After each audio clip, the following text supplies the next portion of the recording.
Tanimo or Nunchoni ha or Dama Chicheli Wekun Yanuchumo or Solimojiake Baonani Aya Baba Shushui. Amen.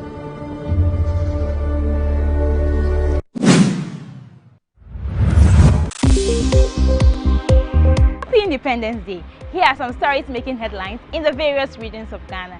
Now, from the Volta region, the authorities of Hachukofa Basic School in the Ketu South municipality of the region have appealed to the government to complete the abandoned 6-unit classroom to help address the classroom deficit facing the school.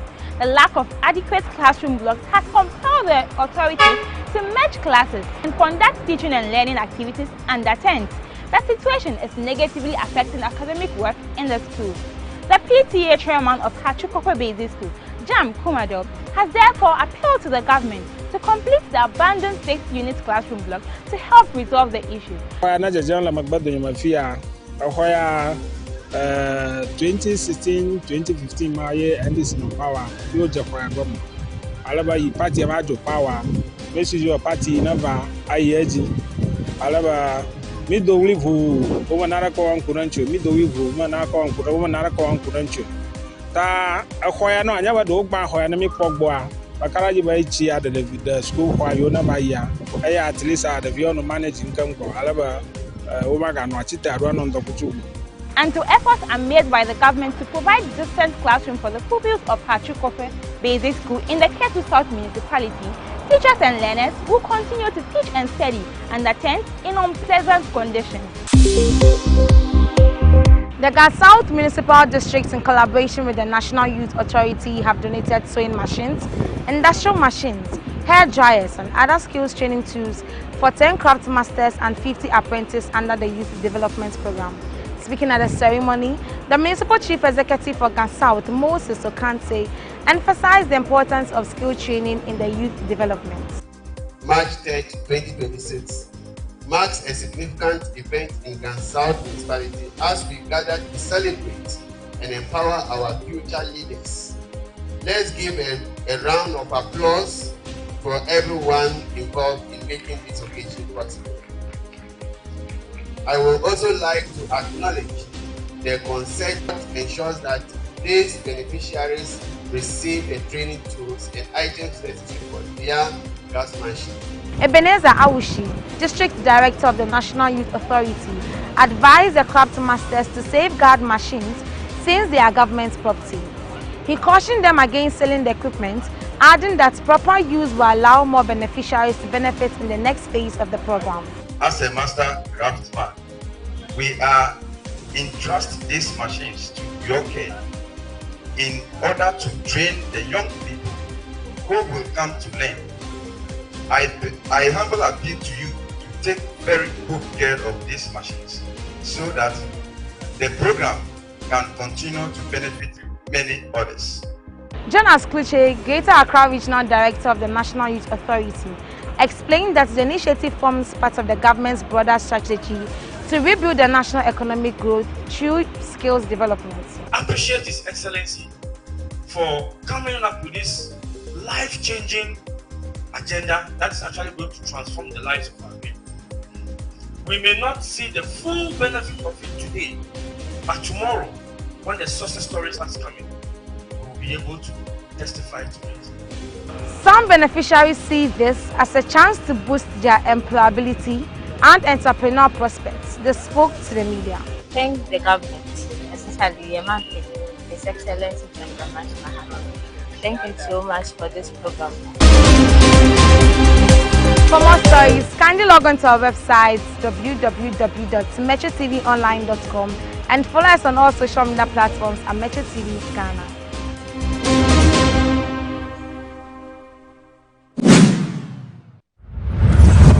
Yo, your friend, Yao Asamoah.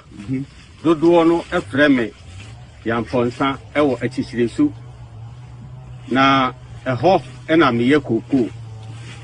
Na no question they say, bra and Tisuano a bayano.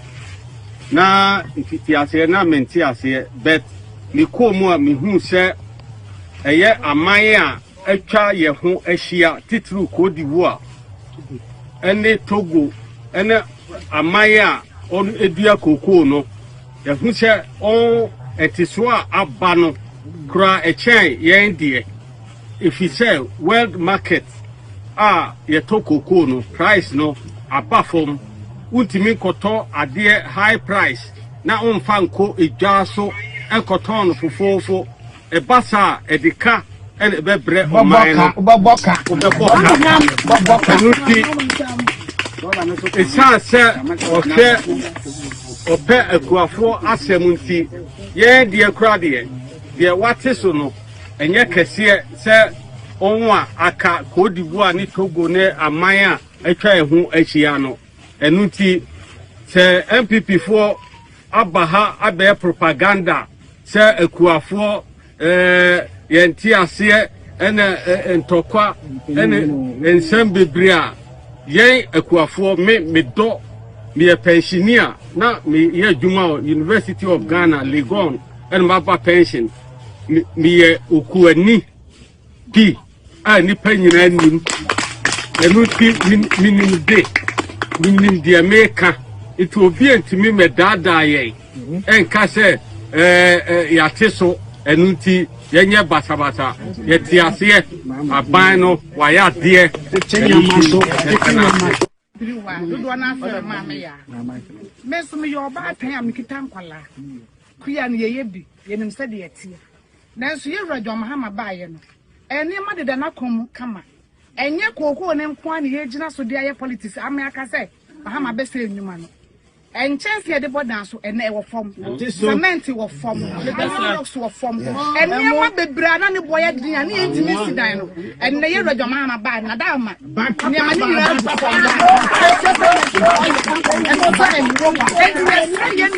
MPP for say omo metu futuro mu ye no omo penso no ne na omo ye ne entimi mponsi na empo emu one sack kwa ne entimi nto ene na da wo ma ahiafo bi ti say ye no ma ye do e champo ye timi to mo ma ye ba Afriya mu bufu o ye ana bufu o ye ye no MPP for mo ba ye no nye ye redama na ye no omo entimi anya bi ta eti ye strong say omo metu futuro mu ye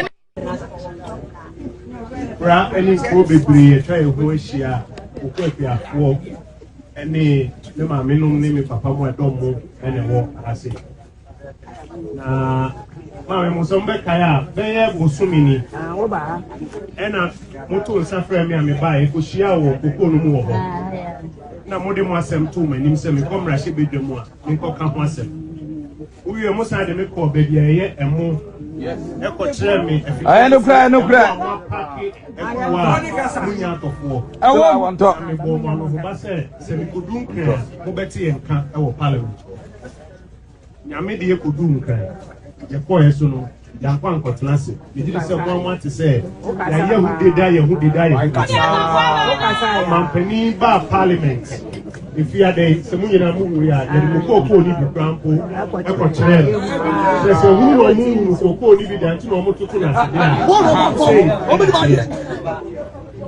omu go school don't tell about it openi ba kwa wa so koko be bags ahead won kwa boka be 200,000 cities because of that decision we na hanam be share na ne donkuma ni nyina na etu ye mpanimfo akuku da motai ho mo TV so na ade se omumra na asem a mo kan se senia mo pese ye kan no sa de ye kan no na se ebi aka akira ye kan ya mama so ate na ye ba ne nuanum sentrefo bebre so adi achi se om so pese om beti fi mu amanum se nhihye na ban no aye no sen na eko ema mo ban ni sese kan watu ya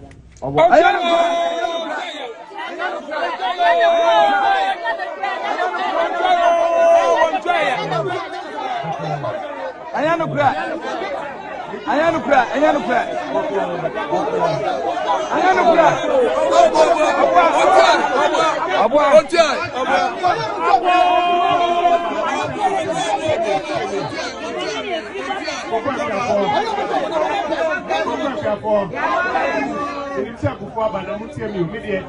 Abana can also and America or say, oh, billion.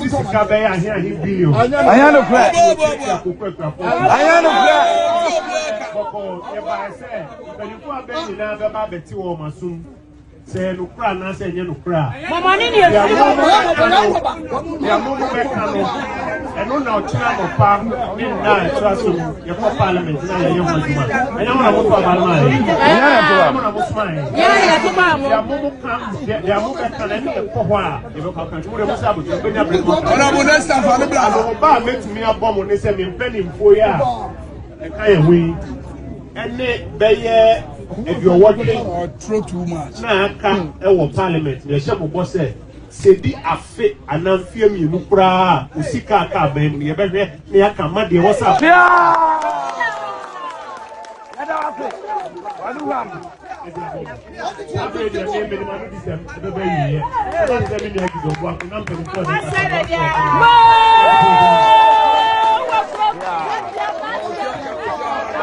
said ye mam rano I can't prefer say brano no emri do ayeso obeka oman mu no ma ekoso wo man mu kire ntina mbra hye ne kete say ayeso ba no ba yi say adwuma no oba ye ne be kasai many feedi ya me call na hye be fie mu ho abibia mampani ba be ne oman no ene mra hye be dwafo be di sa enkomo ni bia no yetin wa te poi edi hu nkomo na sede mpani di nhihye egu apono so no na nka nne na mrahye bidwofo ye di sa nkomo no na obi busa se na ba ne se nia be piem wo ha okusie mpie wia no kwasem ne se mpani se ye de fatansa ye de hia na mpani tasia ye dwin ko kan na adwin ko bankrum se sa na tia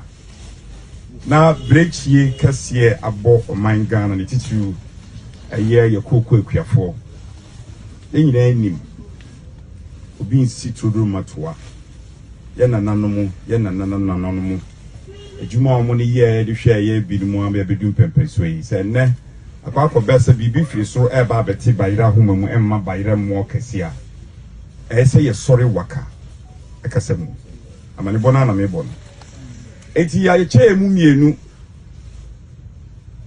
esuo ketu ayi pebrem the mighty minority ya che mu mienu se ebi ntira mrahye bedofie ho na mo de mo nka mo brofo ho na ye de ye ba ha eni mo abedi akaw na ya dwin ekwan a ye befa so se de be ya de ye hwehwe no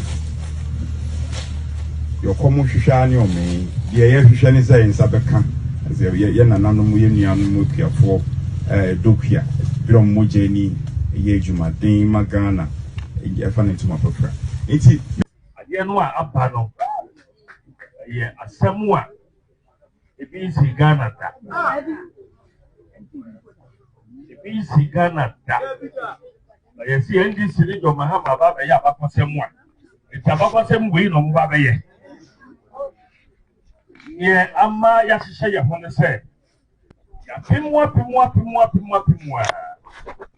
ai pani mfo ni ade aye obobo se de ye ke nyina no wo muntie ade no a aba no ye asemu a ebi si Ghana da. Mr. Speaker, thank you for the opportunity to contribute to the motion currently before the House. Speaker, we on this side have just returned from a tour of farming communities, agro-processing sites, and engagements with the middle class of this country.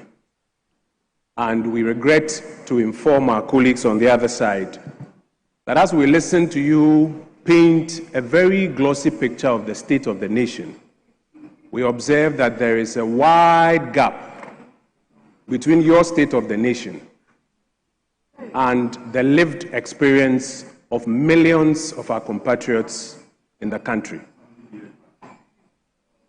Mr. Speaker, this is happening. This wide gap, this wide dichotomy is because our friends who are in government are sitting here in Accra and are generating their own data. They are reading that data.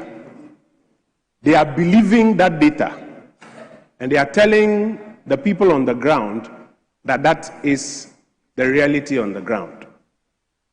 And Mr. Speaker, we are disappointed but not surprised. We are disappointed because for a party that claims that they support the grassroots of this country, it's surprising that in 1 year, in fact, it's disappointing rather, that in 1 year, they have forgotten about the realities on the ground and are sitting here quoting 70%, 20%, 30%, 40%.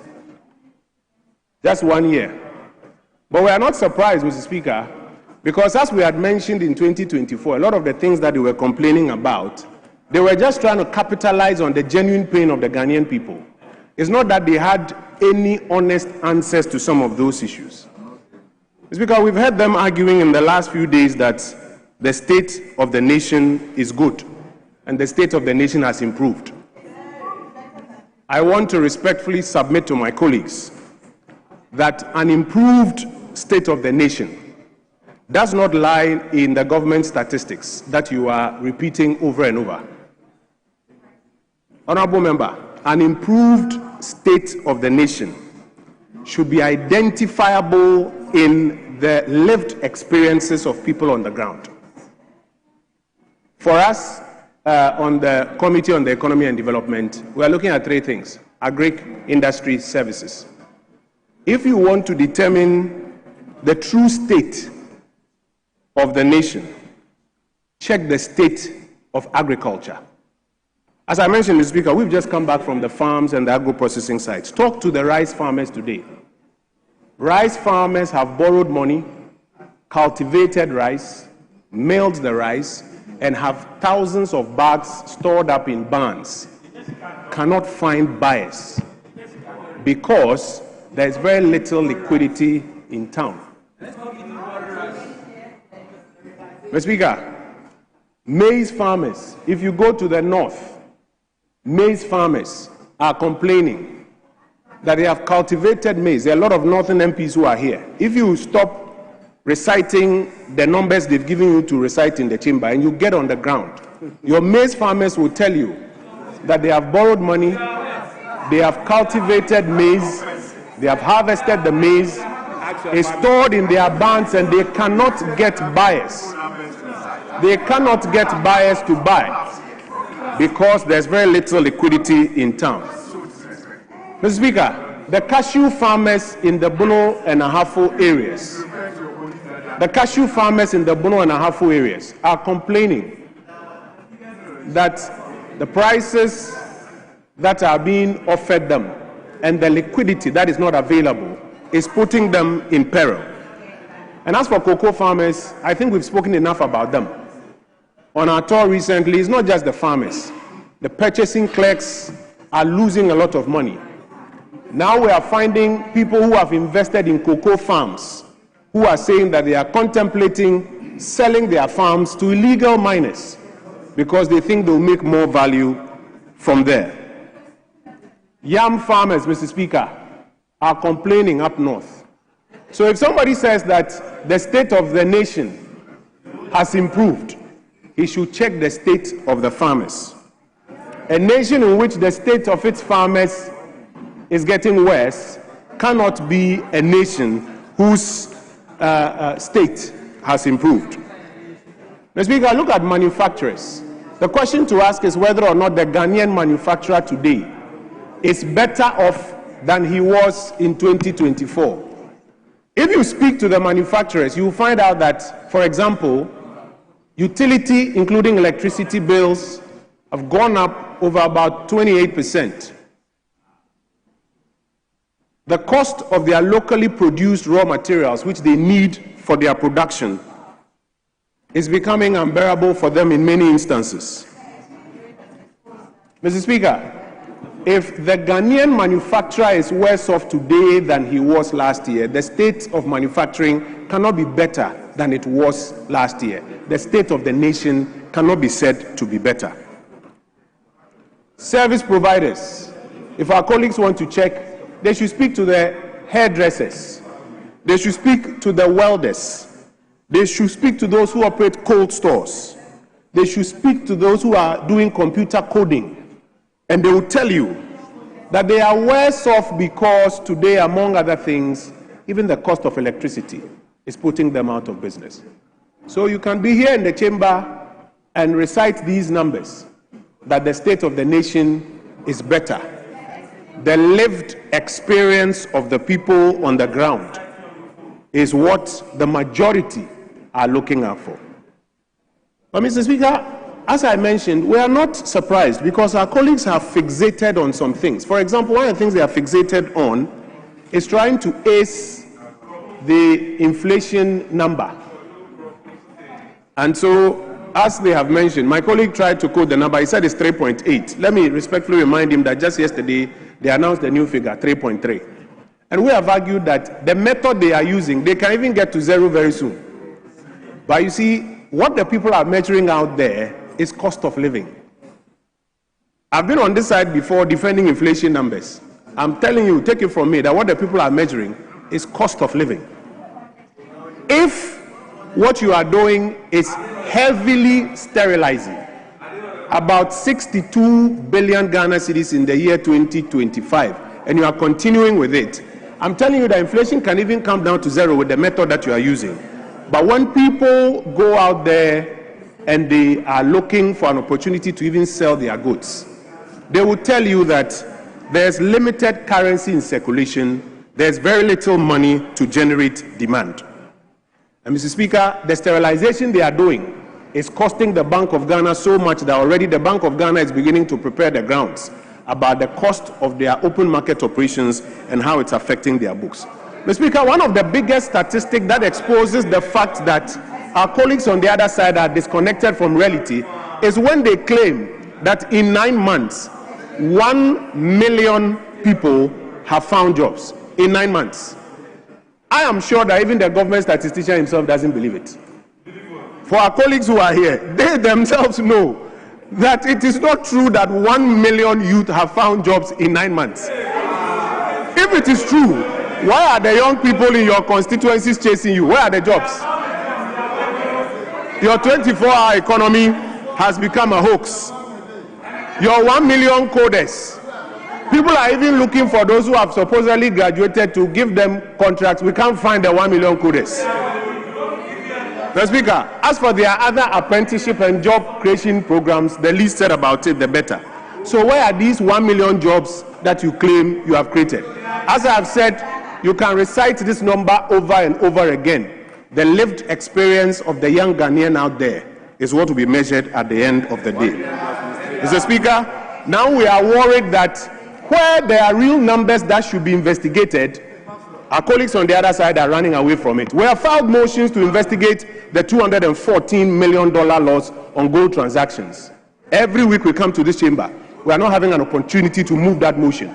We have filed a motion to investigate the circumstances under which half of our gold reserves have been sold. Every week we come into this chamber, we are not being given an opportunity to investigate it. Those are the real numbers that need to be investigated. Mr. Speaker, the state of the nation now is one of rebranding. PMMC rebranded to Gold Board. Kaswa to Takrady Road is now being rebranded that it is a big push project. The domestic gold purchase program which they inherited, they now call it Accelerated Reserve Accumulation. That's the state of the nation today, rebranding things that you have inherited. And Mr. Speaker, the state of the nation today is that the government is going back to increase borrowing. They've just announced that in addition to raising our domestic debt from 309 million, which they inherited, to 309 billion, they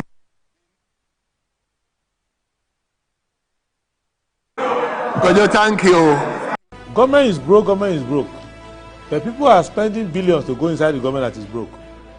Have you ever seen a minister who resigned because government is broke before? Government has no money. Have you ever seen a governor who said, ladies and gentlemen, when I was elected, I thought the government had money. Now I discover government has no money, I resign. Have you ever seen it? Government has no money, but they are bringing money out at election time. Where is that money coming from? So they are lying. What is happening is that there are two types of wicked people in government. Type 1, they eat current money. Any money they find in government, they will eat it. They are wicked about that one. There is type 2. Type 2, they eat current money and future money. They will say, my term will end next year.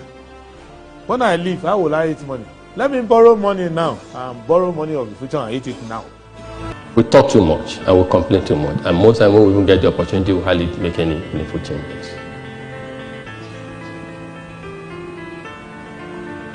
You must realize that there's no time in history than now that you have a unique moment and opportunity to assert and assume leadership. And you must realize that leadership to a large extent is not bestowed, it's not handed over to you. You must prepare yourself for leadership and be able to accept it.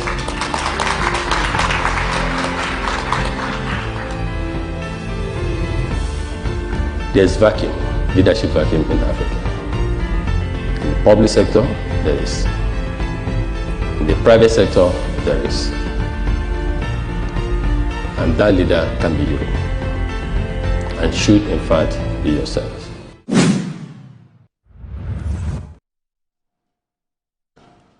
Good morning, good morning, good morning. This is the first time I'm saying good morning 3 times because today's a special day and I know you know why. Once again, let me say happy Independence Day. Today is a very, very important day and I'll tell you why. But first of all, let me say today is the 6th of March. Yes, not 1957, but 6th of March 2026. And this is the day the Lord has made. Welcome to Good Morning Ghana on Metro Television. My name is Aldumore. It's always a pleasure to come here. It's a beautiful Friday morning.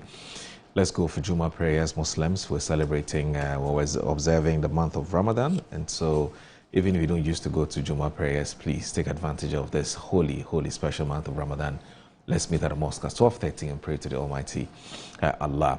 But let me also say a big thanks to you for joining us this morning. You've been a very loyal and in fact, you're an invaluable viewer of the show. We appreciate you, we cherish you, we celebrate you as we celebrate Independence Day today. So please keep watching Good Morning Ghana. Don't tune off. Don't change that dial. But please tell a friend to tell a friend to tell a friend that this is where the real conversation is had. This is the platform. It's called Good Morning Ghana on the Metro Television. Starts at 7 and ends at 9:55. So today is the day the Lord has made. Indeed, we're glad in it. I want to say big thanks to Almighty Allah for making it possible for us to return here and to join the nation's conversation on the big issues that's making the rounds today. But before I look at what the online portals are reporting this morning, and one newspaper, because today we have only one newspaper, the newspapers have gone to sleep. Well, they're not working today. I'm not sure if they've gone to sleep necessarily, but they're not working today. So we only have one newspaper. Let me say happy Independence Day once again. Say hooray. So I have the Catholic Standard here. Okay, the Catholic Standard says that the Pilgrim Pope Leo XIV sets out, and there's Ghana's golden shame, Galamsey, and the failure of the law. Death of rivers, Galamsey, war escalates national response bills. There's 9 confirmed dead in illegal mining pit, collapse in Ghana's Ahafo region. And there is an editorial that talks about the rot within. And there's also Pope End Lenten Retreat with call to holiness, live in a manner worthy of the gospel. Now, if you go online, there's quite a number of interesting stories there as well. So my jaw online, if you go there, you would see China-US pressure Ghana to halt gold royalty hike, document sources say. And there's Ghana's economy is now deeply integrated into the global ecosystem, according to Dr. Thuy Champong. Police announced road closure in Accra for 69th Independence Day celebrations. If you go to City Newsroom, Mahama says integrity must lead Ghana's national reset. And as Clocksack snubs NLC warning, insists on March 9 strike, Ghana Air Force takes delivery of first Airbus H175 helicopter from France. There's US, UK, China pressure Ghana to stop gold royalty hike. If you go to now let me go to Ghana Web. Now Ghana Web this morning says how US, China fighting to stop Ghana from implementing new gold royalty regime. And there's resetting public sector branding through better citizen experience. Sounds interesting. There's Dan Adams, pharmaceutical CEO's bill revoked over misinformation to court on travel bans. And there's Black Stars to face Wales in international friendly, but promises to be exciting. There's also Metro TV Online, and there's a NDPC DG is urging strategic investment in women for national development. As Ghana Air Force received first Airbus H175 helicopter. There's Walid Ragragui steps down as Morocco head coach just months before 2026 World Cup. And as Nigel Gezi claims, he prophesies Agrade's release from prison. Oh, God. Anyway, so, right, so that's it for the online and well, the newspaper review, newspaper and online review on that's on Good Morning Ghana here on Metro Television. My guest already seated, and we'll kickstart the conversation shortly. Please stay with us.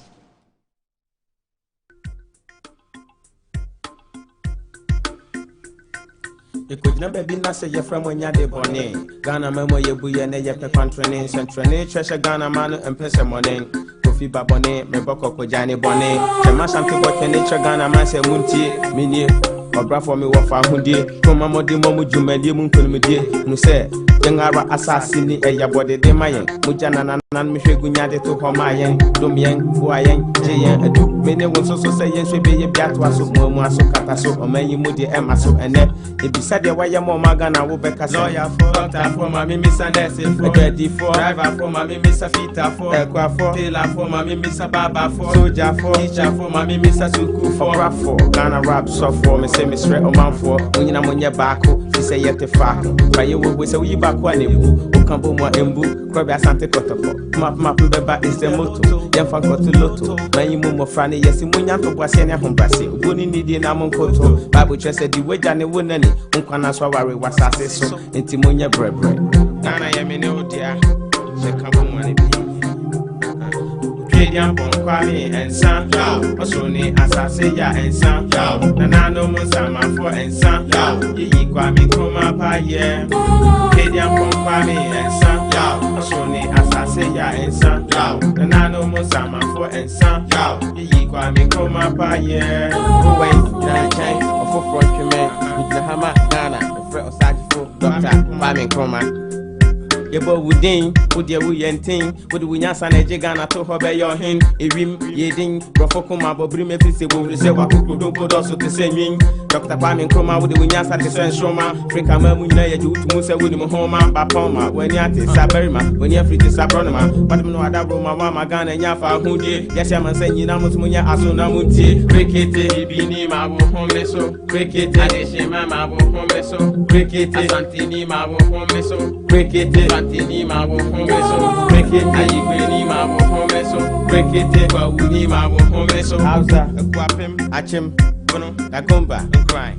Ghana fonyina, afemi begunsa, osaje fo Dr. Kwame Nkrumah brabe jensa. Nana no penny for demokrato hoji Ghana meyi ma yen so ye tonsa. Afremo ni Ghana bushwe biaransa ma force mo mejensa. Munyina ye chechi japa ye stress mo modonsa. Ipa boni e kan Nkrumah Ghana ni begu ase de mo mo ni triso. O my Ghana kwaso, o man penny kwaso, o bra for me kwaso. Mamre kwaso, yanko.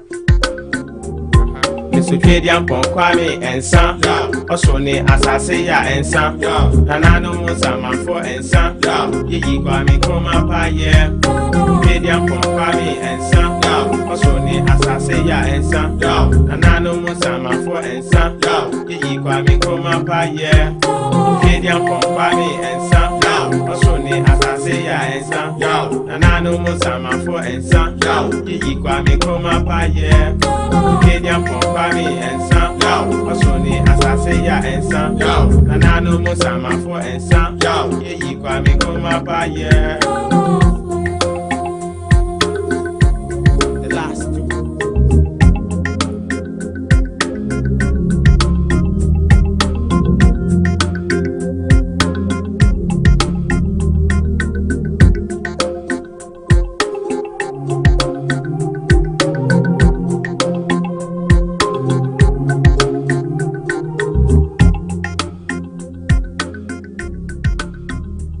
I'm made in Ghana.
day the right way, filled with confidence to take on any challenge. Pepsodent Kids contains the right amount of fluoride and sugar acid protection to care for their developing gums and teeth.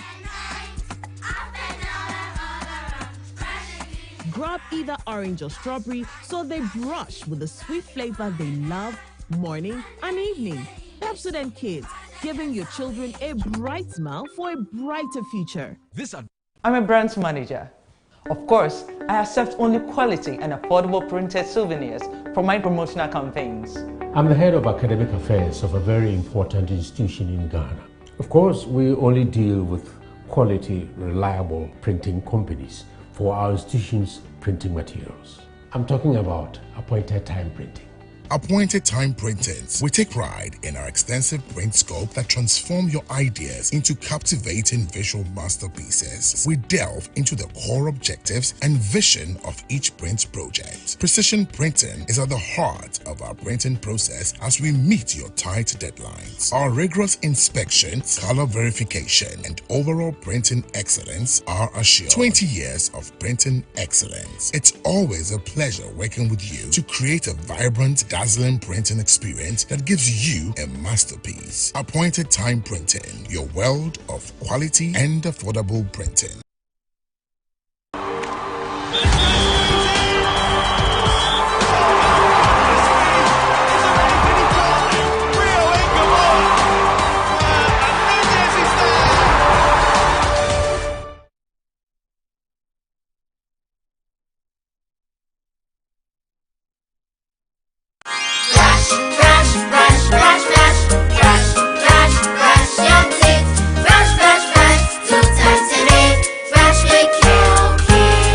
Hello, my friends. My name is Calkit Toothpaste. Wow. I was made to be gentle on your gum, but protected.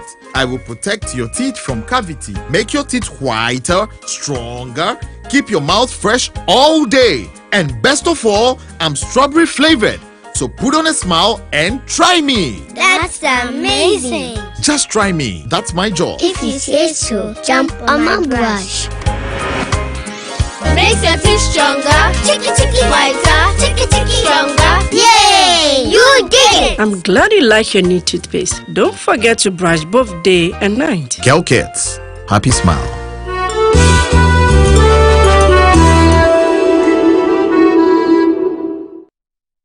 MGL Logistics and Supply is your trusted partner, providing seamless solutions for all your procurement needs. From sourcing products to managing imports and exports, we ensure smooth and efficient transactions every step of the way.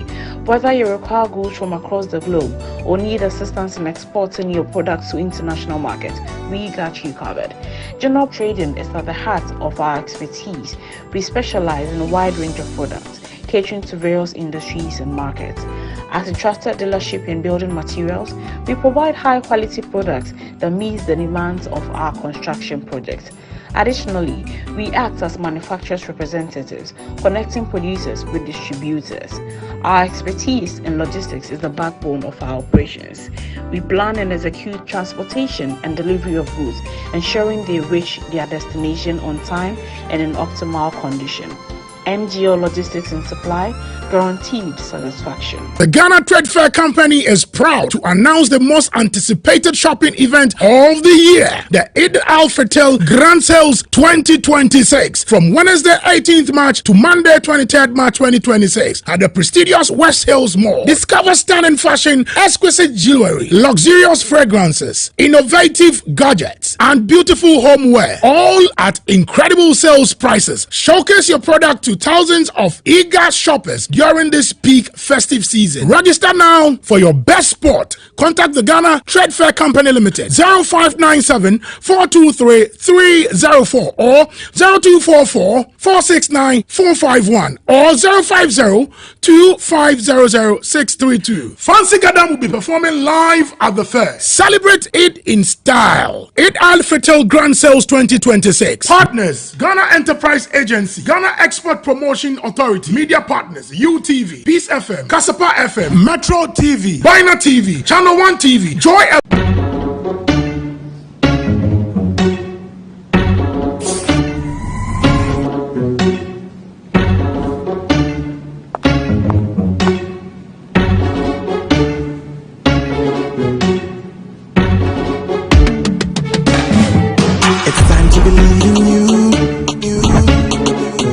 changing, so should you.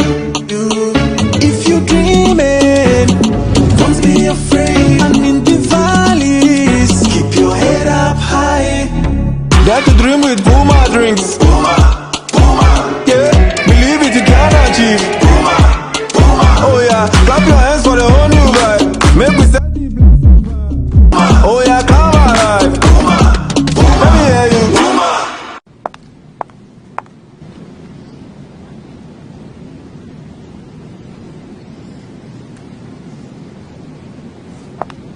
Puma drinks, a whole new vibe. Another quality product from Casa Precon. This advert is FDA approved.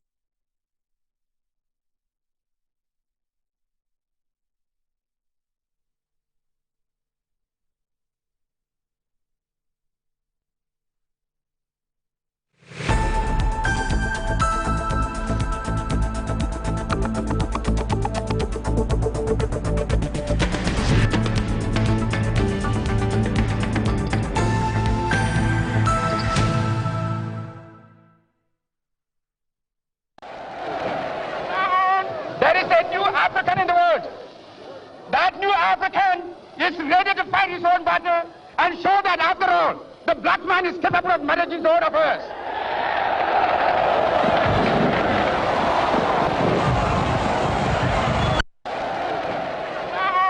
There is a new African in the world.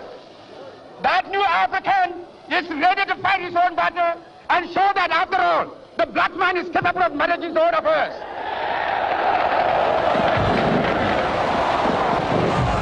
Do you think you can represent all of Africa?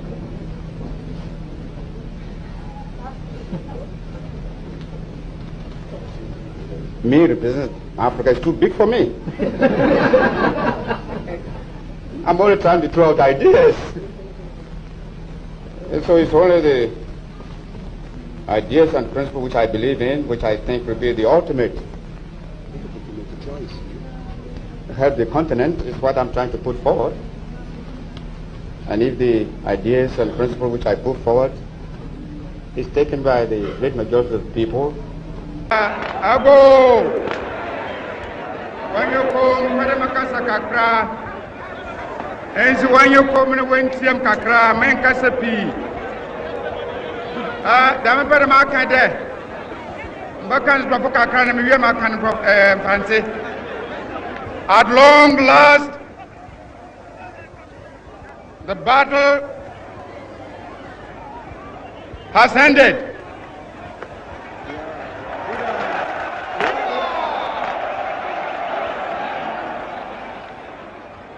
And thus, Ghana, your beloved country, is free forever.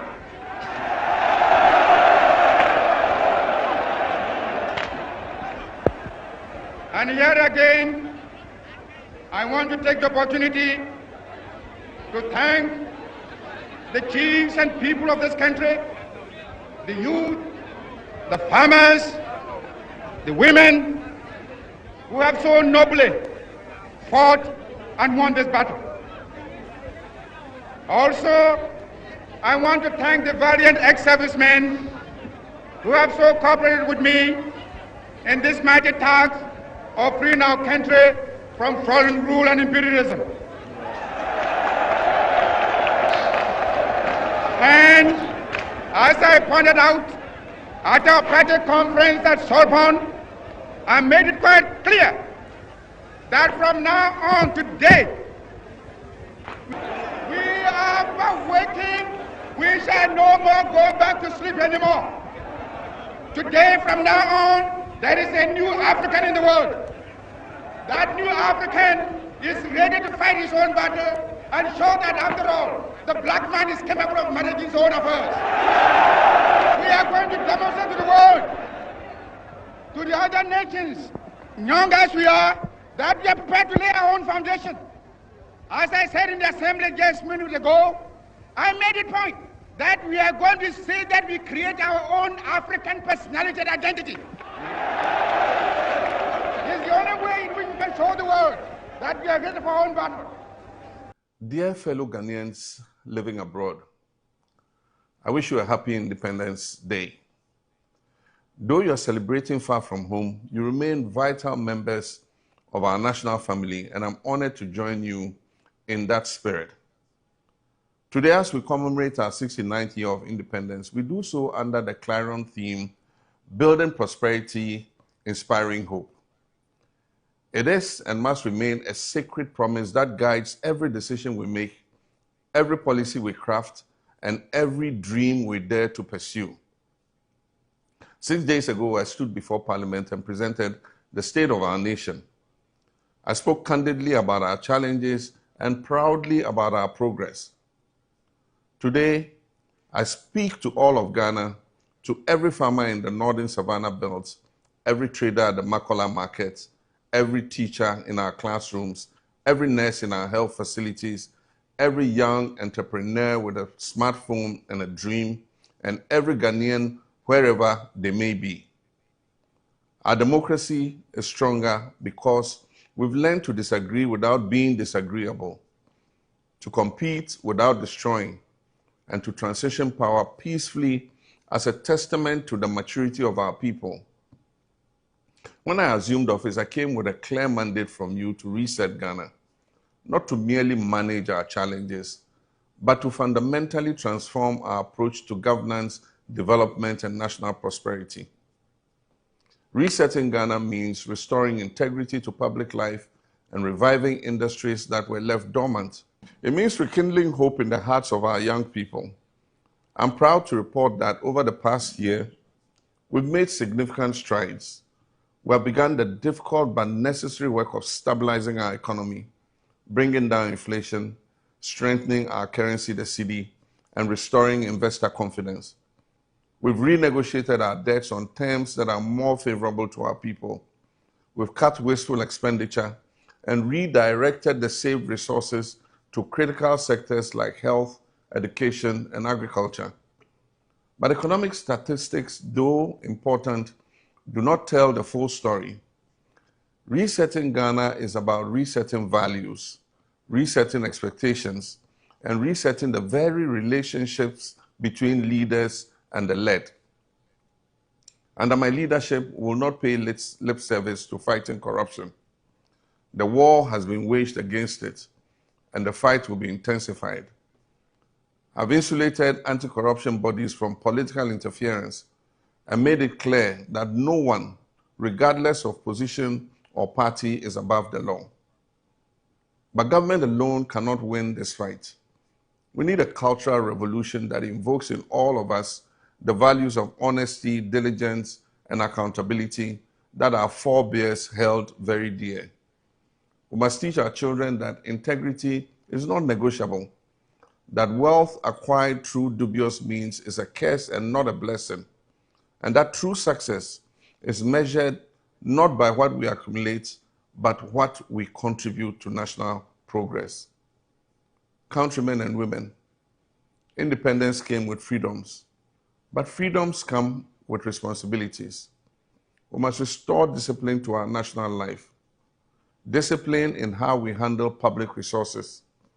Discipline in how we conduct ourselves in traffic, in queues, and in public spaces. Discipline in paying our taxes, obeying our laws, and holding ourselves to the highest standards. We must embrace nationalism, the kind that recognizes that our first loyalty is to our nation, Ghana, and that we rise or fall together, and that our diversity or ethnicity, religion, and language is our strength and not our weakness. Young people of Ghana, you possess skill and talents that previous generations could only dream of. In your hands, a smartphone is not just a device. It is a business, it is a classroom, it's a studio, and at the same time, it's a bank. But I also know your frustrations. I know that too many of you have brilliant business ideas but cannot access capital. My government is committed to creating an environment where your talents can flourish. We're removing bureaucratic barriers to business registration. We're investing in digital infrastructure to support tech entrepreneurship. We're reforming our educational curriculum to align with the demands of the 21st century economy. we're working with the private sector to create internship and apprenticeship opportunities that bridge the gap between the classroom and a career. We're establishing innovation hubs and incubation centers across the country, not just in Accra, but in Kumasi, in Tamale, Takrady, Koforidua, and Ho. But I must also challenge you, hone your skills relentlessly. The world is competitive and sympathy is not a currency in the global marketplace. Excel at what you do. Be disciplined. Be professional. Be reliable. Opportunities favor the prepared. Entrepreneurship is not just about apps and tech. We need young people innovating in agriculture and transforming our farms with technology. We need young people in manufacturing to turn our raw materials into finished products. We need young people in the creative arts to tell our stories to the world. Countrymen and women, I'm pleased to announce once again that I've assented to the 24-hour Economy Authority Bill, and it is now law. This is a major economic transformation. We'll now roll out the incentives we have for businesses that are ready to extend their operating hours to 24 hours, optimize national productivity, and create hundreds of thousands of new jobs. This is how we build prosperity. This is how we inspire hope. And speaking of hope, I'm thrilled to announce that we're in the final stages of establishing the Women's Development Bank. This process is being diligently led by Her Excellency the Vice President. The Women's Development Bank will provide accessible, affordable financial services tailored specifically to women in business. Whether you're a farmer in the Volta region, a hairdresser in Nima, a seamstress in Komenda, or a tech entrepreneur in Accra, this bank will offer not just credit, but business training, mentorship, and networking opportunities. It will recognize that when you empower a woman, you empower a family, a community, and ultimately a nation. As we approach the milestone of our 70th anniversary next year, let us commit to a vision for the next decade. A Ghana where no child goes to bed hungry. A Ghana where quality education is truly free and accessible to all. A Ghana where healthcare is excellent and affordable. A Ghana where our roads, railways, and ports are of world class. A Ghana where we produce what we consume and consume what we produce. A Ghana where talent, not connections, determines success. A Ghana that is digitally connected from Aflao to Hamile. A Ghana that is safe, secure, and at peace with itself. A Ghana where the environment is protected for generations yet unborn. A Ghana where every citizen, regardless of ethnicity, religion, gender, or background, can pursue happiness and fulfillment. This is achievable, but it requires all of us, governments, opposition, civil society, traditional leaders, religious bodies, the private sector, and every individual citizen working together. My countrymen and women, 69 years ago, our nation was born in hope. Today, we renew that hope. We renew our commitment to the ideals of freedom, justice, and prosperity.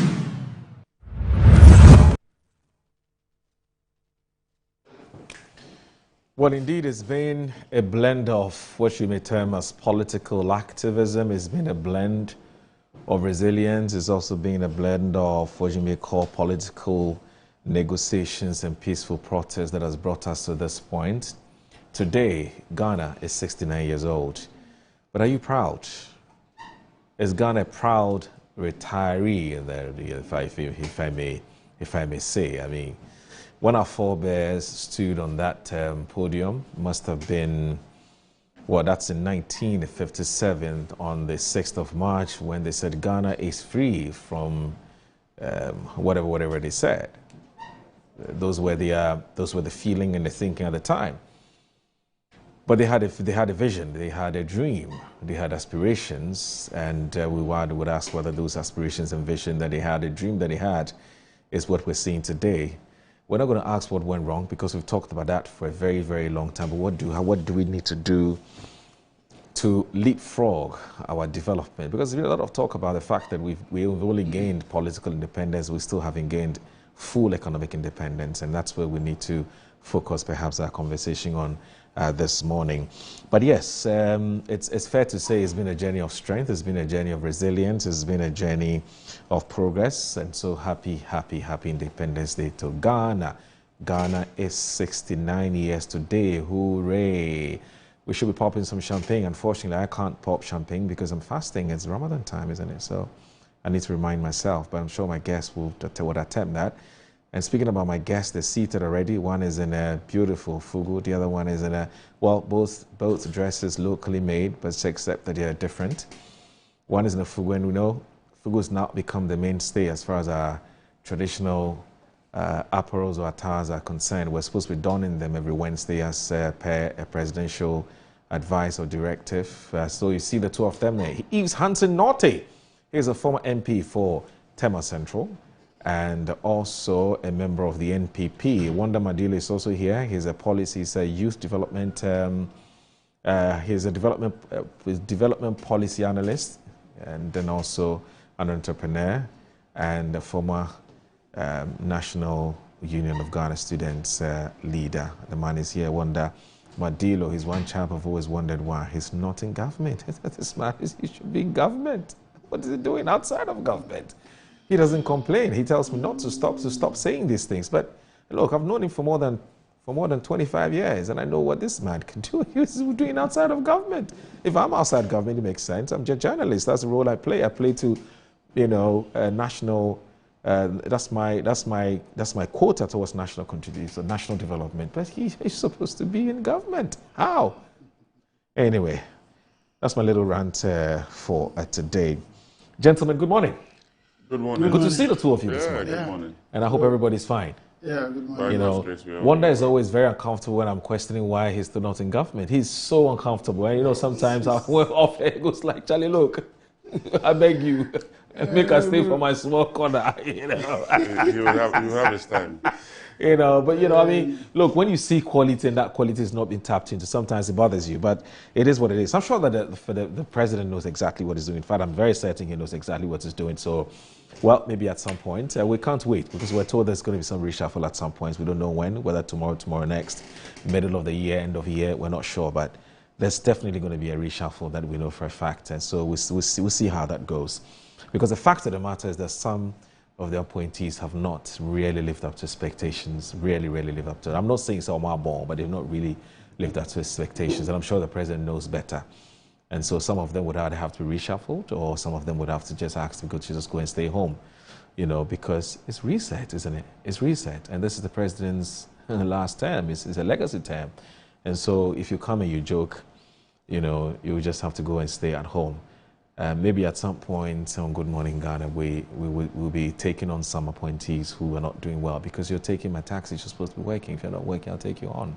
It's as simple as that. Anyway, so Ghana today is commemorating 69th anniversary of independence from British colonial rule, which is a historic milestone that continues to inspire reflection on the nation's journey, achievement, and then also aspirations for the future. Now, Independence Day, as you do know, remains one of the significant events in Ghana's national calendar, symbolizing the triumph of self-determination and the enduring spirit of a people who charted their own path to nationhood. But here,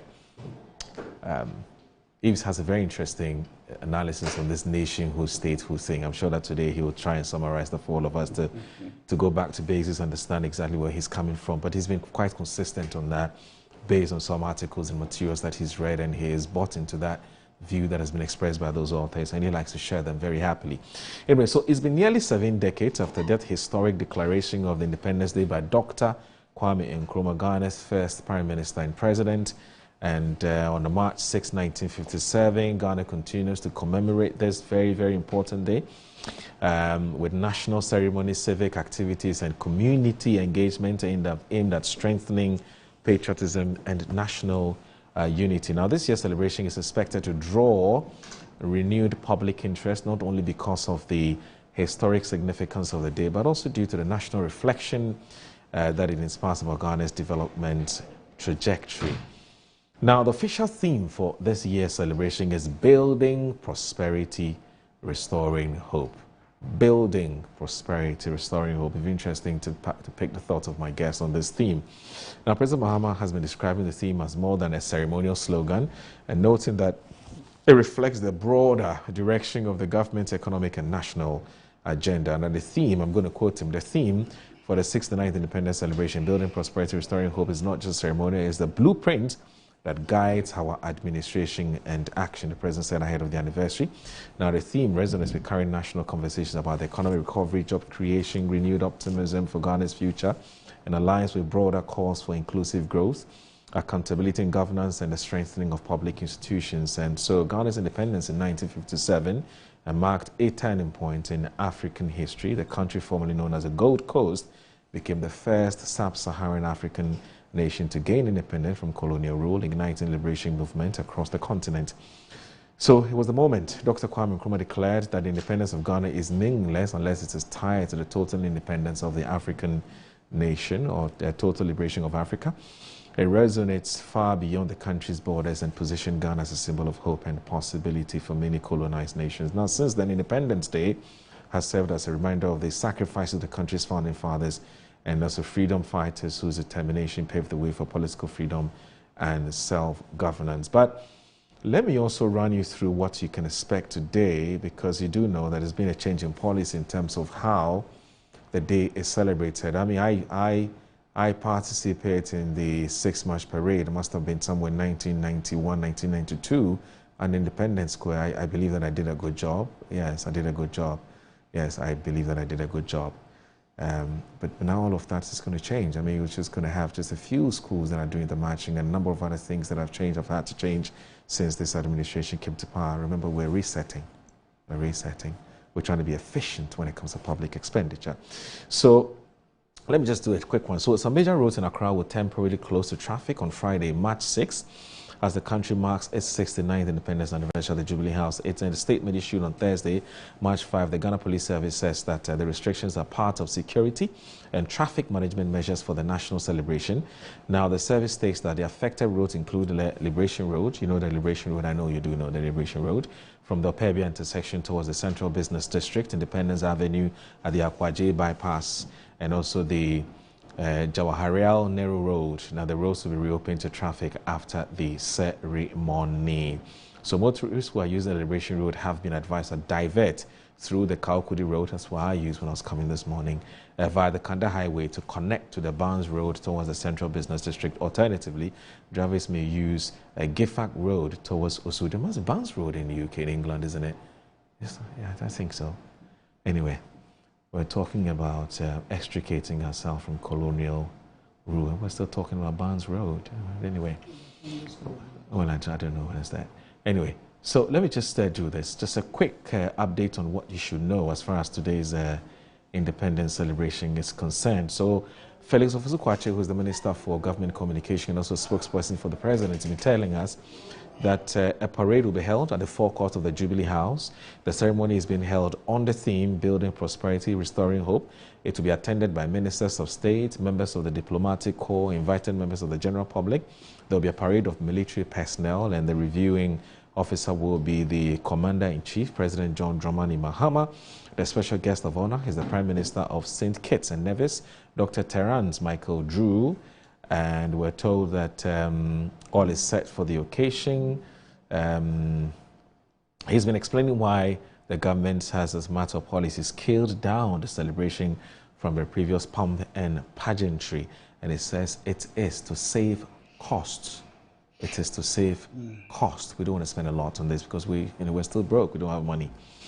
Now, it is recalled that on the 60th independence anniversary was marked at the Jubilee House, same a departure, which was a marked departure from the elaborate parade involving hundreds of school children in the preceding years. I participated in, as I didn't get in the somewhere in 1991, 1992. I still have his fresh memories. Anyway, gentlemen, so just to set the tone for our conversation today, but I want us to look at this way. You know, Yves, there's a very interesting analysis that you've been making each time. And there must have been your third appearance on the show on Independence Day. I mean, you've become like the Independence guest for Good Morning Ghana, because usually when we bring you here, we get a lot of positive feedback with people say, we like the perspectives you're sharing. That kind of perspective is not shared on other platforms. It's only shared on Good Morning Ghana. Makes us special. Remind us again about what your thoughts are anytime we celebrate or observe Independence Day. You think there's something we ought to know. What is it that we ought to know? Firstly, good morning to our cherished viewers and listeners. Yes. Good morning to my family, my wife Daisy and my kids. And good morning to the people of Tema Central and Tema as a whole. And also to the government of the day, led by His Excellency, the President, John Dramani Mahama. Good morning to everyone. Happy Independence Day to everybody. And Happy Independence Day in quotes, because I always say that what do we have? Are we an independent state? Yes, maybe, depending on how you define it. And what are we? You know, who are we? This is the entity we call Ghana. And I'm sure that's what you're trying to, hit back at. Yes, because from a statecraft perspective, Ghana is just a state for administrative purposes. Okay. It is a creation by, let me give you an example, or let me give you a scenario. It's like you're living in your home, and then a foreigner, or let's say a white man in this instance, comes to your house. In tow behind him is an African boy. He comes to your home and tells you that, hey, you know what, I've come to trade with you, let's do business. You welcome him in. Over time, he takes over your home. Your father is relegated to the back. He becomes an old man. And for maybe 20, 30 years, or 50 years, sometimes 100 years, this guy runs your affairs. He's also an old man now. And on his way out, he says, you know what, the young guy that I brought along with me 30 years ago, 50 years ago, I want to bequeath your home to him. How would you feel? And what would be your reaction, Moro? Obviously, you would revolt. Yes. That is the nature of this entity we call Ghana. Some people sat somewhere in Europe, took the map of Africa, drew it, divided it for themselves. Someone in 1855 decided to manage their place. They call it colonies, blah, blah, blah. They came in tow with education and all that. They trained Africans, some Africans. They take you from your home at age maybe 6 or 10, put you in a boarding school in Achimota or Fantipim or King's College in Nigeria or somewhere in Sierra Leone. By the time you leave the school at 18, you are a white man. And after so many years of colonialism, on their way out, they say, oh, you know what? We have created a new political elite. The likes of Kwame Nkrumah, J.B. Dankwa, K. Buzia, and all the people that they have trained. And they bequeath the power to them. And that is what has transpired in our case. So in Ghana, we run two sets of parallel systems. What we call the chieftaincy institutions. They are a whole state structure on its own. And then we have what we call the modern political elite, or the modern political structures, which is sitting on top. We have not found a way of integrating the two or putting them, making them work together. We are not peculiar. It's not peculiar to us, okay? Countries like Malaysia had a similar problem. And they found other ways of integrating the two. For Ghana, we are still running, so most of Africa, the two systems are running parallelly. That's why in Africa, when you want to run, for public office, there's no political party, and my brother will bear me witness, that can go into a town or village in Ghana without going to the chief. Because they run the base of the state. The state belongs to them. So, having said that, a state will be defined as a place with a territorial boundary, maybe with a populace, with a government, a recognized government, as we call it. But when we talk about a nation, we are referring to a people with a common sense of belonging, a common sense of history, a common sense of identity. So Ghana is made up of several nations. Okay, we have the Akans, we have the Ewe, we have the Gadangme, we have the Mole Dagbani, and within those subsets, within those sets, we also have subsets. Because even the Ewe, we have like four different types. Yeah. If you take the Akans, we have about 10 or 11 or 12. In fact, if you take the Akans in West Africa, they are both in Ghana and in the state also called Côte d'Ivoire.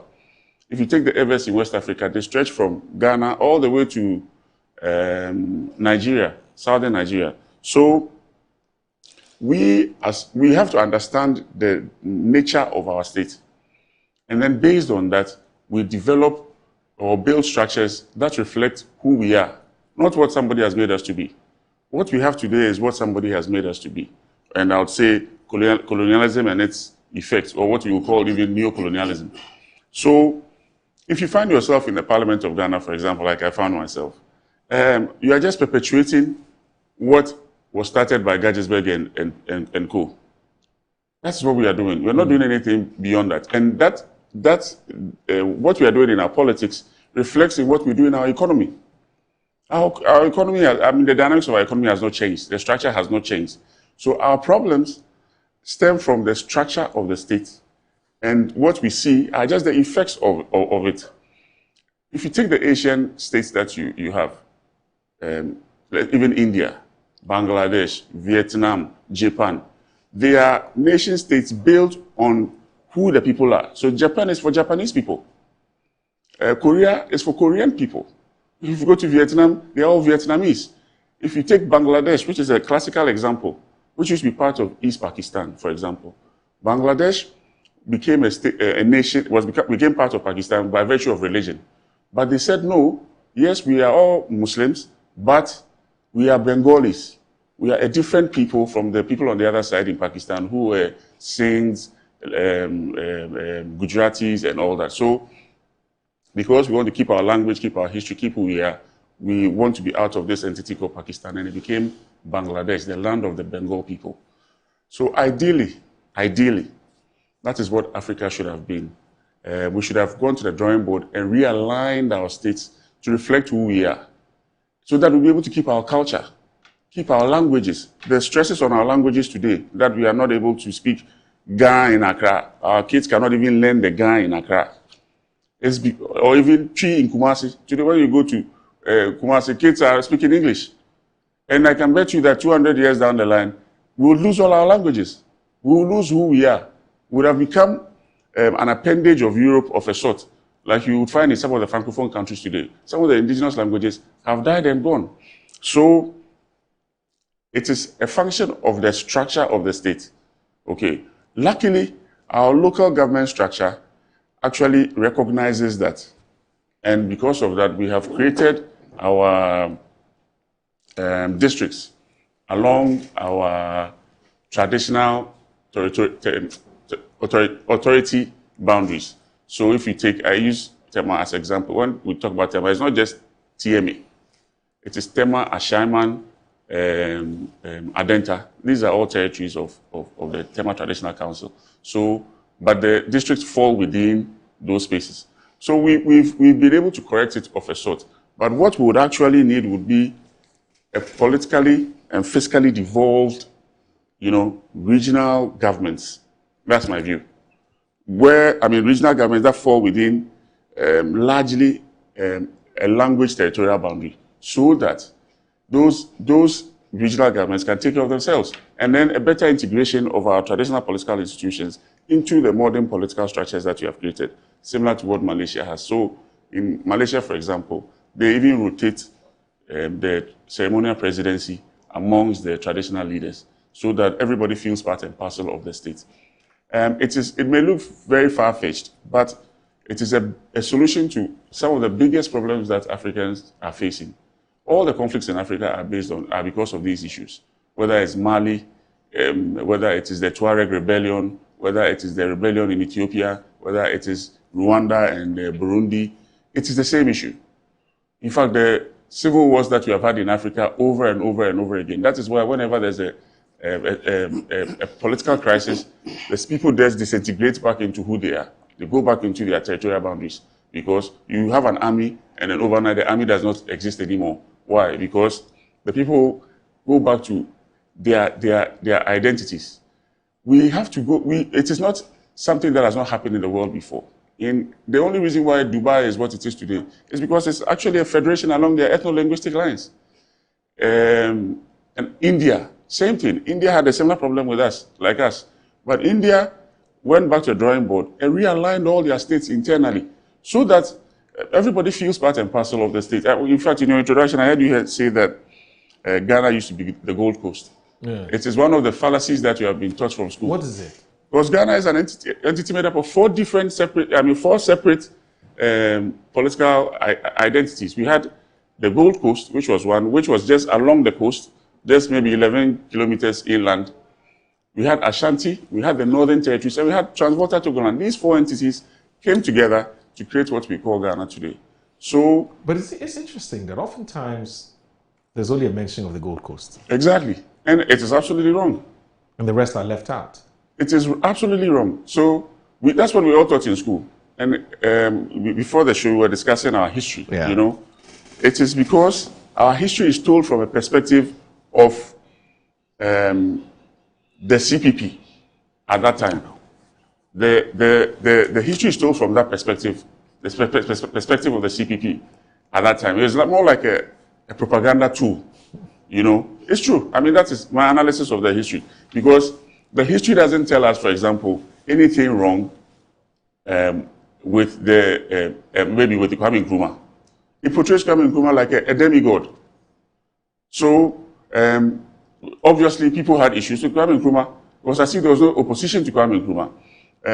If you analyze it beyond that point, you'd ask yourself whether really and truly Kwame Nkrumah was working for the interest of all of us. Maybe he later found out, by the time he found out, it was too difficult to reverse it, because I always say that Kwame Nkrumah is like a philosopher king. He understood the problems. He looked at it from a very far-fetched, with a deep vision and a long view of it. But the nitty-gritty, the day-to-day management of the issues till we get there, is where maybe he lost the plot. So, like Ali Mazrui says, he says Kwame Nkrumah is a great African but a bad Ghanaian. You know, in one of his books, that's what he says. So we have had our issues developing as a state into a nation state, or trying to create the impression that. But I feel that by the end of the day, if we become a nation state that we want to become, we would lose our identities as a people. We will lose our culture. We will lose our languages. We will lose our history, our religion, our indigenous religions, everything. We will lose everything to this new entity that has been created, which we don't need to. Okay, we don't need to. And it is also one of the reasons why we have developmental issues. Right. Because when you go to the base of the state, the chief is there. I mean, let's use Galamsey as an example. You go to any village in the gold mining belt, and Galamsey, illegal mining is happening. In the glare of the state, where there's a police there, sometimes even behind the police station itself.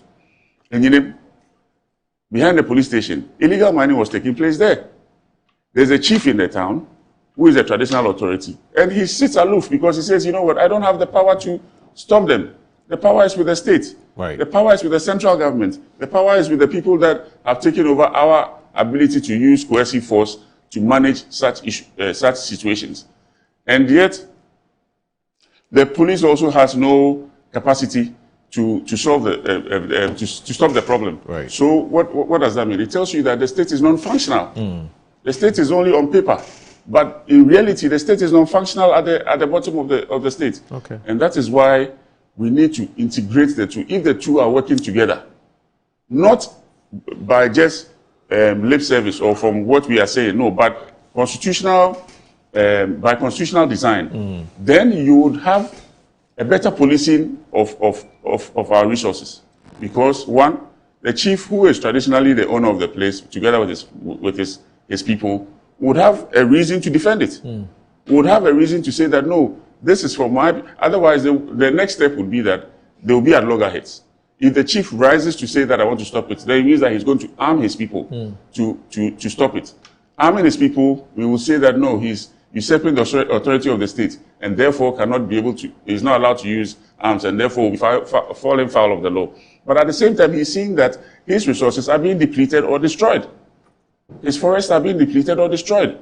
So we have to understand this structural problem and then solve it. solving it is not difficult. It's not that others have not done it. I've given you examples of places that have been done. And I believe that 69 years down the line, it's not too long for us to go back to the drawing board and realign our state to reflect who we are and not what Europeans made us to be. Obviously, this is not for everybody. You know, it is actually for the political class to take those decisions. And we had this CRC recently. I mean, I didn't see anything of that nature in there, you know. We're actually deepening the structures that have been bequeathed to us through the colonial enterprise. Trying to create a system where, I mean, in fact, we are going to give more power to our president instead of taking the powers away from him. It shouldn't be so.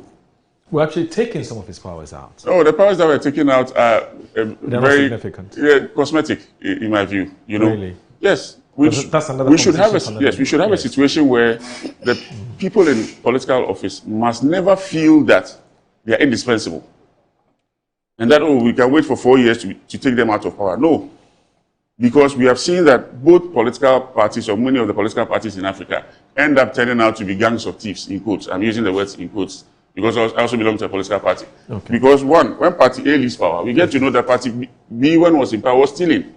When Party B comes to power, we get to know that when Party A was in power, he was also stealing. Sorry, I want you to end that point about when Party A leaves Party B, then finds out the Party A was stealing and so on. Please end that point. I want to take a break because our time to take a break is now.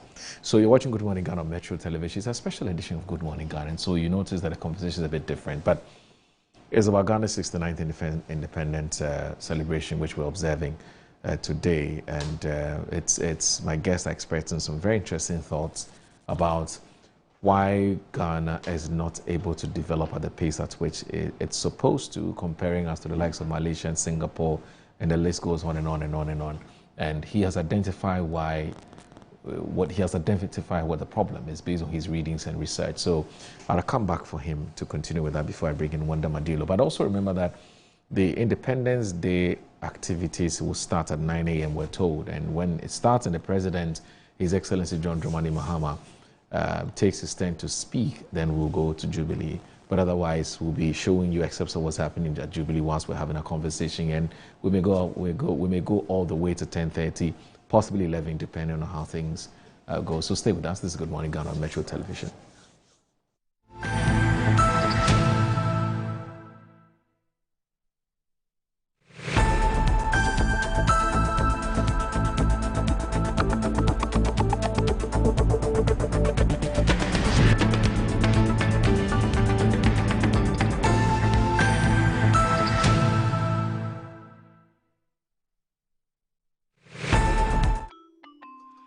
Start your Kids Day the right way, filled with confidence to take on any challenge. Pepsodent Kids contains the right amount of fluoride and sugar acid protection to care for their developing gums and teeth. Grab either orange or strawberry so they brush with the sweet flavor they love morning and evening. Pepsodent Kids, giving your children a bright smile for a brighter future. Are you a headmaster, headmistress, parent, teacher, or an educator looking for high-quality textbooks for preschool, primary, and junior high school students? Look no further than Adverts Publishing Company. Adverts Publishing Company is a leading publisher of educational materials in Ghana that publishes very engaging, interactive, and comprehensive textbooks that meet the needs of students, teachers, and parents. Our textbooks are thoroughly published to make learning fun and easy. They are also designed to stimulate critical thinking, problem solving, and creativity in students. Make Advocate Publishing your preferred choice for all your educational needs. Explore our range of textbooks and educational resources. Visit us at the old GNTC yard near Kingsway, Accra. You can contact us on 0503 786 776 or 02408 06354, also 0531 600360, and connect with us on Instagram, X, and Facebook at Advo Publishing. Don't settle for less. Choose the best. Advocates Publishing Company, empowering young minds one textbook at a time. Thinking publishing, think Advocates Publishing. Wabedum, time aso. Hey, J. Watch it, na learning. Missy, watch and learn. Makwaya mabesisia. Abozig. Akache say no ya konati and the more drink woman. Hey. But I didn't mean. Oh, sorry. She knew her old days. Eji. Dabio, baby wom. Ready. Hey, baby wom. Ah, Eji. I'll cause some discomfort.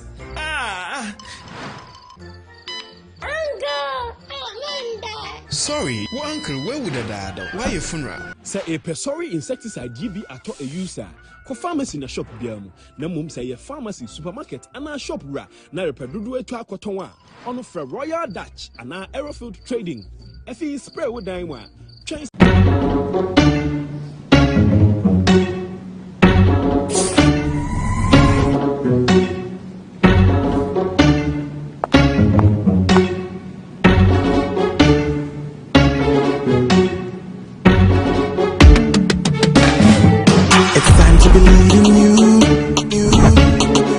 We are changing, so should you.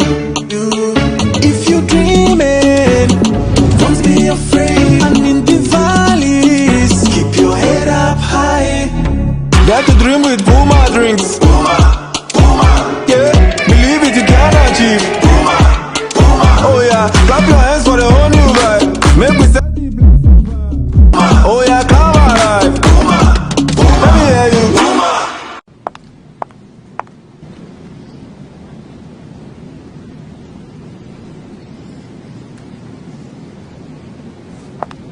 Puma drinks, a whole new vibe. Another quality product from Casa Precon. This advert is FDA approved. In my line of work, a confident smile is everything. Kel Charcoal toothpaste keeps me on top of my game and ensures my smile is always radiant and bright. With the tiring nature of my job, we spend several hours under the scorching sun. To keep our teeth white and our breath fresh all the time, we use none other than Kel Charcoal toothpaste. Kel Charcoal toothpaste. You're on a Kessie and in a kit one. Samayo Kendini, a who be here, Sametra Sapapadia to a mammy man for Kel Charcoal's natural ingredients, and a bomb is so buying, a man is swing, and a sansu mama hotel so a will bedroom. Kel Charcoal toothpaste. Choose Kel Charcoal toothpaste for anti-cavity, whiter teeth, and fresher breath all day. Available in 80 gram and 150 gram. Grab yours today. Kel, happy smile. This advert is FDA approved. March is Colorectal Cancer Awareness Month. Have you attained 45 years and older? Notice blood in your stool, a family history of cancer? Then don't wait to have a colonoscopy. Early detection of cancer and effective treatment save lives. There are weak points in the development and spread of cancers of the large bowel that we have control over to stop, to reduce the incidence and deaths from these cancers. Achieving this success depends on you and me. We are fully prepared. What about you? Visit Mintuba Hospital and Coloproctology Center today or call us. Mintuba Hospital, First Ghana Colorectal Center, in to serve a peculiar health need.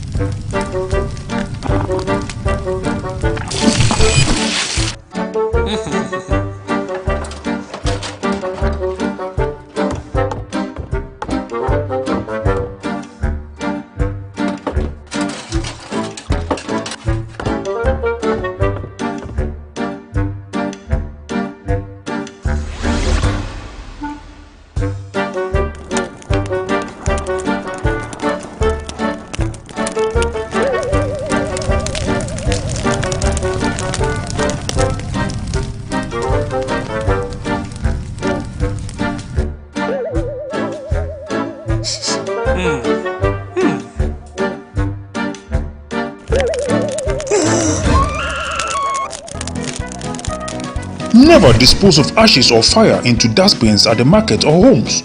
you could start a fire outbreak, endangering both lives and properties. Use the dustbins for your waste and garbage only.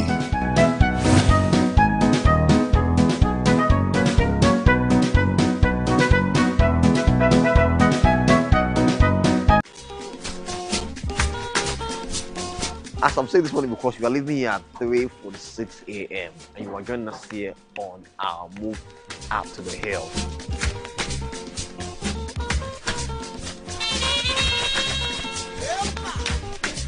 Someone already setting up the base for palm wine as early as 5 a.m. in the morning. Listen guys, I'm just a I'm happy. We are stuck in the fog. We are wrapped with the fog.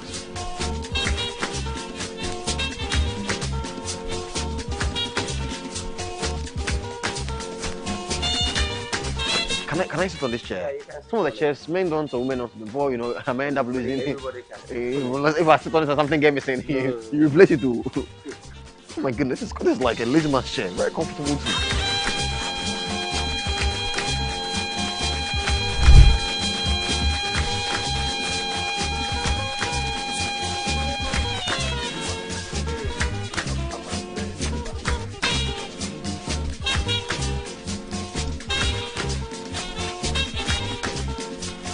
This door, the window, as at now, I haven't changed that window before.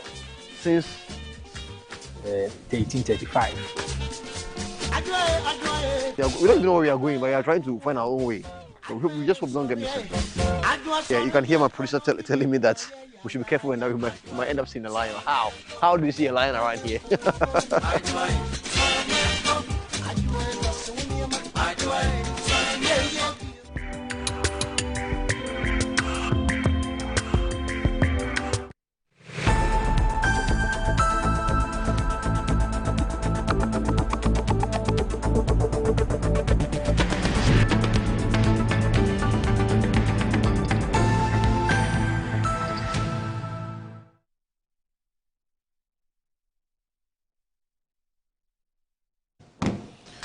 You're still watching Good Morning Ghana on Metro Television. My name is Audu Moro. I've just been reminded I didn't even mention my name when I started the show. Yes, because I was in the mood. It's Independence Day, isn't it? So I totally forgot that I needed to tell the viewers who I was. So my name is Moro Audu, and I'm here with two very, very distinguished gentlemen who, very intelligent, very knowledgeable gentlemen who've joined me this morning to talk about Ghana, isn't it? Because Ghana is 69 years. Is Ghana proud of herself or himself? Anyway, so Yves Hansen-Norte is here, former MP for Tema Central and also a member of the New Patriotic Party. Also joining us is Wanda Madilo. He's a member of the NDC, but he's also a communications team member of the party. He's an entrepreneur and is also a development policy analyst as well. So, Yves, you were on the floor. You were telling us that you were trying to analyze why Ghana has been struggling to develop, and you've made some very interesting thoughts. But you said that is what has led to a situation where when one party loses power, then they find out that then the party who wins finds out that the party that's lost has been corrupt, and vice versa. Exactly. Yeah. So it's as if where you were. The political class have become, and I use the phrase, gangs of thieves, you know, because you only get to know the ills of the other one when one leaves and then another set comes into power. Because the state is weak, isn't it? Because the state is weak. There's no correlation between the state and the state at the base, which is where our chieftaincy institutions lie and we, the people, find ourselves. In fact, a large chunk of our political class don't even have Ghanaian children. Their kids are either American or Canadian, and they're only here managing the status, the status quo and their affairs, make some money and then take care of their kids abroad. So we have to go back to the drawing board as a people and realign the state and make sure that our political class is not free to do as they wish. We should have a situation, and I keep saying the reason why I prefer the Westminster style of governance or the parliamentary system of government to this presidential system is that it gives you the opportunity to change your prime minister or president along the way if you believe that he's not functioning well or performing well. Like we saw in Britain with Liz Truss. She was there for 3 weeks. The party realized that no, she's not pulling her weight. She hasn't got the capacity, and they dropped her and brought a new prime minister in the Indian guy. Yeah. I forgot, his name escapes me. So this is the reality. We shouldn't have a situation where the political class are at liberty to do as they wish. We should always have a situation where we can put them on their toes and we can change them as and when we want to change them. So for me, it is all structural.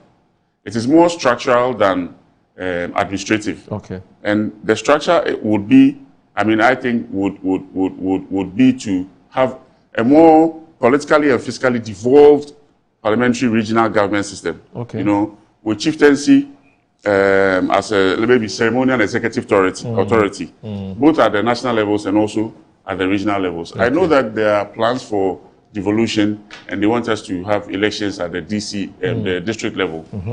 For me, I think that is will not augur well for Ghana, because most of the districts are almost economically not viable. They are too small. So, some may survive, yes, but majority of them, there are some districts that the whole year collect just about 200,000 cedis. They only have revenue on market days and all that. But if we had broad regional governments, maybe out of our 10, we have 16 now. There are two. I mean, we can either expand or even contract and have maybe 7 or 8, or expand to maybe 20, so that they are sizable. Because I look at a place like Greater Accra. Greater Accra can take care of itself within the context of Ghana. If I say Greater Accra can take care of itself, we can take care of our roads, we can take care of basic things like school, buildings, and all that, so that the national government deals with the larger, broader things of security, national security, international relations, and then maybe the broader economic structure of the states, you know, the central bank and other things. But basic things like sanitation, you should be able to deal with it at the regional government level. Instead of having appointed regional ministers, we should have elected regional ministers, or regional government, sorry, or regional, so regional ministers, maybe like we have in South Africa. They have that. We have that in Switzerland, in Italy. In fact, most of Europe, it's built that way, so that even our 16 regional governments, I don't know which regional government will not survive. Okay. Volta region, they have everything you can think about, from resource to human capital, they have it. Northern region, same. Upper East region, same. So that the national government at the center deals with broad policy. Okay, deals with broad. It will also create competition amongst the regions. I don't know. I mean, if you take a region like Western region, there's no way Western region will not develop. You know, they have everything you can think about, from a seaport to I mean, they can develop their own airports. They can grow. And you take a region like Northern region, Tamale, it can become an industrial hub that is focused on exports to places like Burkina and beyond. So we have to look at the structure again. You know, not just the political structure, but also the economic structure. China is the same, maybe in a bigger scale. So we can develop a blueprint that works for Ghana and works for Africa as a whole. But just to round off, as we celebrate our 69th independence anniversary, these are things that we should reflect upon. Because after 69 years, we cannot provide basic health care to our people. It is not the best of health care. Our roads are in shambles. You cannot drive from one regional capital to another regional capital on a dual carriage road anywhere in Ghana. You cannot from Greater Accra to Eastern region, not from Greater Accra to Central region, not from Greater Accra to Ashanti region and beyond. Yet alone from Ashanti region to the next region or Volta region. Look at the road from here to Ho. It's like driving through a farm road in Europe. When you go beyond Akosobo, the road is through some bush. After 69 years of independence. So our problems, I'll say these are effects of the structural problems that we have. And obviously, if we put our shoulder to the wheel as a people, we should be able to overcome them. Others have done that, they've been able to overcome it, and they are growing exponentially, and we should be able to do so. So I'll end this one there. I know you still have a lot more thoughts to share, I know you. I mean, That's right. It's a whole, how do you call it, it's a whole lecture you can give us when it comes to these matters, because it's not the first time we're having this conversation. So sure, I know you have stuff. We have a lot more to share with Ghanaians as far as these matters are concerned. Wonder, you've been listening to him. I don't know whether you have any points of agreement, disagreement, or you agree with him in total. More first and foremost, a very good morning to all your viewers. I want to especially send a happy birthday to Her Excellency Lordina Efa Mahama. And I think it's been a journey that we are all privy to, with all the struggles, with all the issues. She has been a rock and comfort and fortress behind the husband. I do Metro TV. And by extension, Ghana. Metro TV. We have come this far. So we wish her very good health, long life, prosperity, and all that she wishes for the people of Ghana. We wish her well. And then my good friend, you should know him, Kwame Osudanso. Yeah. That's I recall him more as Elijah. One day I'm going to ask him to explain to me why he's called Elijah. And I think he was a running mate to Alan Chomanti in the last election. So I want to especially say a hearty good day to him. He spent all his time in the T region campaigning. He comes from there? I don't know all the details about that, but I'm sure. I'm sure they found that they could do something in that region. So he was dedicated to that place for the leg of the campaign and all that. So all the best. But let's go into the issues of development. Yeah. Ghana has made some significant progress. I am one of the few people. It's an unpopular view, but I always drive it very seriously. And just yesterday in class, we were having this debate about how much has the colonial masters, work affected Africa or Ghana as a whole. And I've always taken the position that we have overflogged in this matter. We have overstretched it. Now there's also more of, call it propaganda, or a certain narrative that seems to suggest that everything in Africa is going through because we were colonized. But we were not the only ones colonized. In fact, countries like in the Caribbean were also colonized. Mexico was a colony, Puerto Rico and all that. That cannot be a tenable excuse anymore. Yeah, so I'm saying, so I'm coming there. It cannot be a tenable excuse. And some of these colonial masters left us how many years ago? I mean, Ghana, even in Ghana, effectively, you won't say they left in 57. Yeah. I know they've been around, they've left around for a while and all that. Then you hear people also say that, their style of education was tailored towards, what they believed in and all that. But what else? What else do you expect? At the time, which curricula would they have developed for you? What records did you keep? And we're debating about some theories and all that. And then the conclusion was that Africans never wrote any theories because even though we had our own system of governance, we never documented them. This chieftaincy thing, how many books will tell you about the theory of chieftaincy? No, you don't find it. Even till today.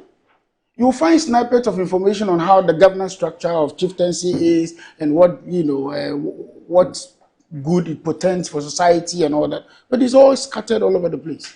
So we ourselves as a country, as a government, as a continent have not taken steps to write our stories. And we're talking, and I gave an example that, look, Chairman Rawlings passed on very painfully. Until today, we don't have any records on Rawlings. The stories we know are the stories we were told by others, not by himself. He was about to launch his memoir, unfortunately, we're told. How many years? Yeah, he was about to launch At what age did Obama write his own? At what age did Bill Clinton do? It took too long. Tony Blair, all of them wrote it when they were alive and at a very younger age.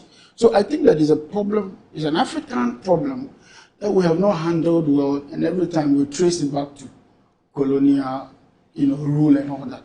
I agree, the devastating effect of what they did, the slave trade, try to impose themselves, they form alliances with other, to suppress us and all that. But we say we are independence in the 69 years on the clock. In fact, we're in the Fourth Republic. We've even had coups in the past until 1992 when we went back to the Fourth Republic. So, in as much as I agree, the challenges of Africa sometimes is rooted in the white man's understanding of how we should rule ourselves. I think we have all come of age now. No country in the world is stopping Ghana from developing your own blueprint. One of the reasons why we have the National Development Planning, is it authority or commission? Commission. It's a commission, yeah. Is that you develop your own homegrown policies. Why have we gone to the IMF? I think is record how many times? 17 times since we got independence. We have gone to the IMF 17 times. Why have we done all those things? And then we turn around to say that he's a white man. I think that when Nkrumah said that the white man is capable of managing his own affairs, we should have gone a step further. Right. We should have gone a step further in grooming those leaders. Do you know that there's no university in Ghana where you can go and learn about the Ghanaian style of leadership? Even the leadership courses we have in our universities is all tailored around examples in the West, in America and all that. And that's what you read. So again, I think that the problem is our problem. It's an African problem. How did Gaddafi die? What was Gaddafi calling for? You can call him anything. When he was calling for African unity and that he wanted to be an African king and all that. We all create our own stories, sold him out. And then the white people buy it off and then the whole agenda to make Africa is lost on all of us. Right. So I sincerely agree that yes, they have been here, they've done their bit. If we had a chance, we'll do the same as a country. If today we are asked to colonize, say Spain, I'm sure we'll be imposing our Ghanaian values because we know no other except the ones we are. What is the Ghanaian value? Okay, so the question is, what is the Ghanaian value? Have we developed one? Right. And you see, the contrast in all this is that, have you observed that even with the few values we have, the cultural values, when white people come here, they want to imitate us. They wear our fugu, they try to dance agbaja, the adowa, and all those things. They come and learn dance in University of Ghana here. Right. So it's not as if the world is shying away from us. We have not sold our story. We have not pushed it to the limits that it deserves. And see, they say that Kwame Nkrumah, when he was in Temple University, right, had written some books. Yeah. I'm told he has there's a library dedicated to him and all that. How have we taken steps as a country to institutionalize some of these things? So our own level of colony or colonization will be that when you get in Nkrumah's library in that university, you can learn a few things. We don't have. As you can see, you're sure the vice president has just arrived. Okay. Yes, for the parade. Yeah. Yes, just so you know. I think, is that the former president? Okay, that's Anna Kufado. That's the chief of staff himself. That's Mr. Gilos Deborah. And I see Nanado's what's the name? His bodyguard. Is that Mohammed? He's also a chief, I'm told. Yeah, he's a somewhere chief in the Alaj area. Yeah. Okay, please go ahead. So Moro, we can appreciate that some of these things have happened, but we need to stop talking about it and get the wheels running. Okay. And one of the ways to get the wheels running is beginning to develop your own homegrown solutions to your problems and your challenges. Look, we were building Bank of Ghana. We were building what's the name of that place? The one that became the cathedral. Yes. Who were the architects? Call it one of our own. But what was his training? To what extent have we inculcated the values, the Ghanaian values, Ghanaian artifact, Ghanaian, for instance, our Adinkra symbols and all that? What are we doing about all this? So I feel that the disconnect is that we learn all the things we learn, and when it comes to practicalizing it, then we're leaning towards the West. And I was telling somebody the last time that sometimes I feel the white people have even given Africa too much more than we deserve. Right. And he said, why? At the time, the AC in my hall was on. So I asked him, do you think the white people really need this AC in their place? It gets so cold, they need heat. You understand? A chunk of what they sell in terms of refrigeration goes to Africa because we are in the hot temperate and they don't have some of those problems. So sometimes, for instance, on this platform that I'm talking today, the microphone we're talking on, the television was invented by a white man, the table we're sitting on, perhaps the glass, perhaps. Where are we going with all these narratives? So we need that approach and orientation to confront some of these challenges and get away with it. How did Malaysia develop? How did Singapore develop? Off air, we were discussing Malaysia and Singapore. How did they do some of these things? They had a reorientation program. They drew their own homegrown program, stayed with the program, Because development is consistency. If I construct a road from here to Aflawo tomorrow, and you don't do anything but no maintenance, nothing, and you leave it for 15 years, it will look worse off than when I went to rehabilitate the road. So indeed, it is consciousness, it is consistency, it is hard work, and it is buying to the family. Aren't you, by the expression of this concern, only affirming and confirming what you said? Exactly, that's what I was going to say. No, yeah, I'm saying that I agree. Because the state is weak. That's what I'm saying. The governor's model we are operating now. If I may just interject a little. Small. You said something. You know, you said homegrown programs. Yes. Yeah, and we give examples of Malaysia and Singapore. Yes. The homegrown programs starts with the politics, the decision-making structures. So the decision-making structures in Malaysia, that's why we use that as an example. I'm happy you brought it up. In Malaysia is what I'm talking about, where they have integrated the institutions. So there's no conflict in the decision-making process. I'm just actually buttressing what you are saying. Yeah, so I'm only saying that, yes, we agree. I mean, the devastating effect of slave trade and all that. That's why President Mahama will ask for reparation from the UN and all that. It's in context, it's good, it's all right. But the bigger chunk of the job is how do we reorient ourselves to the new agenda. I agree. And when you don't reorient, even the leaders can have that today. True. 5 years down the line, 10 years down the line, there's nobody to feel about it. Off air, we're discussing how some of the departments in the university are beginning to suffer. Yesterday, I saw a very, aged old man teaching people how to dance. And I'm asking, what are the young people in that department all this while? Why haven't you trained a new generation? And you can see he's an old man. He was dancing and showing the young girls how to do all the dance. And I'm like, how? Where is the next generation? And what's the plan for the next generation? How are we training the next generation? In America, they go as far as even cloning people who play basketball. The height. They would make sure they get your woman to give birth and they will take off the child for the next generation. Deliberate process. So there's a deliberateness in the development agenda of countries. Okay, so I think that is one of the things we have to look at. But we have made progress. Ghana has made some progress. Sure. From the days of Akusumbo, from the days of the Temahabo, the motorway, and all the things that we have done, we have made some good progress. However, the progress has not been keeping pace with our growth as a country. What was the population at the time? Some 2 million, 5 million. Then now today we are 32.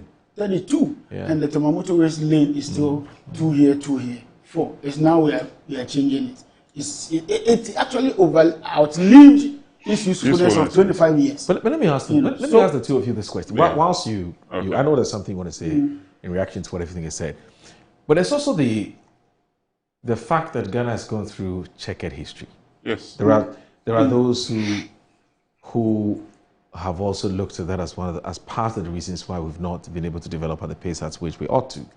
So we're talking 66, we're talking 72, we're talking 80, 78, 81. 81. And so, 81. Yeah, well, 70, well, yeah. So you look at these experiences that we've been through. So really, we started enjoying stability from 81, essentially, or effectively. So more. And so would you say that from 81 to today should be more than enough for us to get to where we want to get to? I think that 81 to now, we should have gone way beyond where we are today. Comparatively? Oh, yes, because we can compare ourselves to, let's say, even Malaysia. From 81? Yes, or Thailand, or Bangladesh. When did these Vietnam. Vietnam, let me give you an example. Vietnam in 1991 was the poorest country in the world. Right. Today it is in the top 30. So that's about 30 years. So even if you give Ghana an extra, let's say we started from 92. We started with Vietnam in 92. 92, Vietnam was the poorest country in the world. Poorer than Chad, poorer than Niger. But today Vietnam has gone past us, way past us. Why is that so? China, 1981 was as poor as Ghana.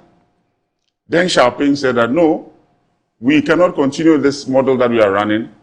We are going to learn from the others. So he visited Japan, he visited Singapore, he visited Malaysia at that time, and they had a certain economic model, which is the export-oriented model, okay, of development. And that is what has changed it.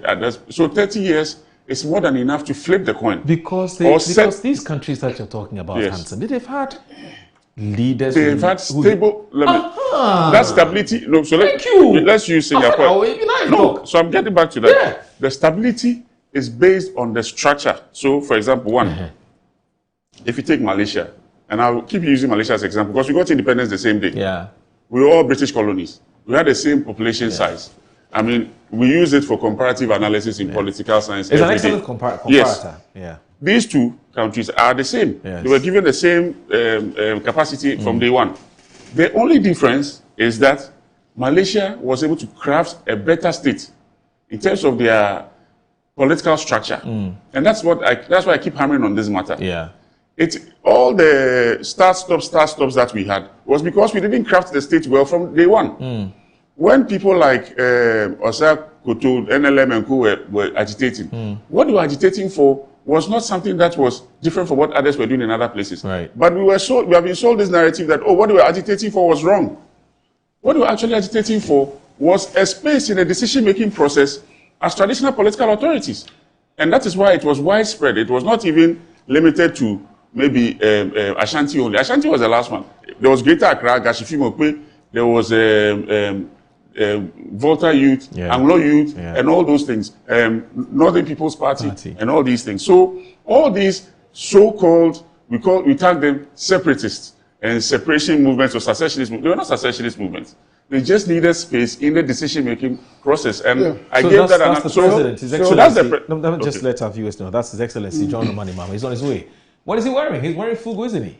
Yeah, he's wearing fugu. I see. It looks like he's taking this whole fugu thing to the next level. It looks good on him as well. Yeah, it looks good on him as well. Yeah. So this, if I may just round up, this start-stop. He's a grandchild of Indiura Jakwa. Yes. This start-stop that we talk about was, let's say, till 1992. Between 1992 till date. Yes. Okay. We are running a political structure that has literally been reduced to elections. True. It is not a governance structure that reflects at the base. What we have today, we've tried to decentralize. Decentralization is for government services. You can decentralize government services, but political authority, you devolve political authority to the base. Okay? And that is what I'll say I'm championing, or that's what I believe in.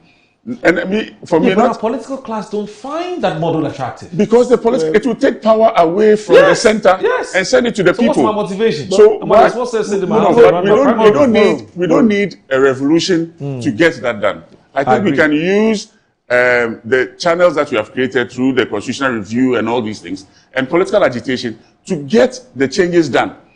And if we have to go to the drawing board by the barrel of the gun, then what is the essence? You know, you shed blood and all. It's not necessary. No, God forbid. We've gone past that stage and age. We have the capacity to do these changes, and I think someone like President John Mahama understands these things. I know he really understands these things. We have to channel it as from the political perspective, okay, and get these changes done. I mean, maybe let me handle the You want to chip in, yeah. It's a conversation, you know. You want to chip in, this is fine. You know, I sincerely don't believe that coups, revolutions are excuses for lack of development. Yes. There are no excuses. Wonder. Because, no, listen. Everybody who takes the gun, one of the narrative is that we're suffering. Things are not happening. I'm going to make it better. Is that not it? Yes. So why do you take over and tell me stories? And we end up suffering. In fact, after that, we suffer more. So it's a system of governance that we abhor. Yes, I agree. But that system actually, the intent was to develop. In fact, let me help you with one. Korea, South Korea. One minute. You see, South Korea. I think one of their presidents, I think Kim Park or whatever, he was shot. He was assassinated somewhere in the 80s. He was a military leader. He did a coup and took over. He's the one that changed South Korea.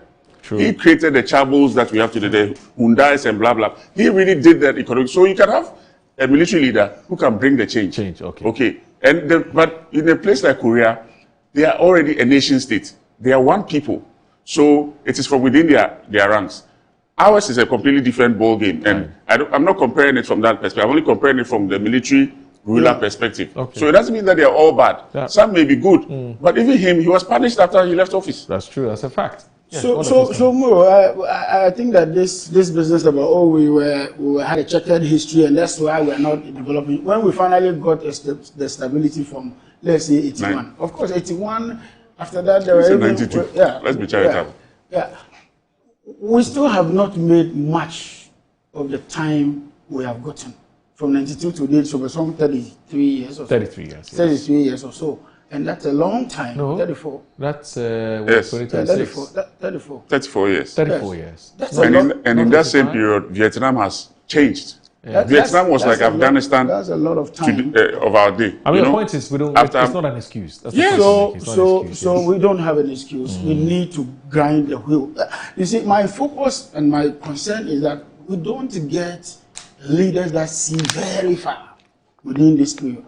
I mean, from the time of independence today, from maybe Kwame Nkrumah, and some have tried. I'm not saying they haven't done, and nobody should take me out of context. They have done very well.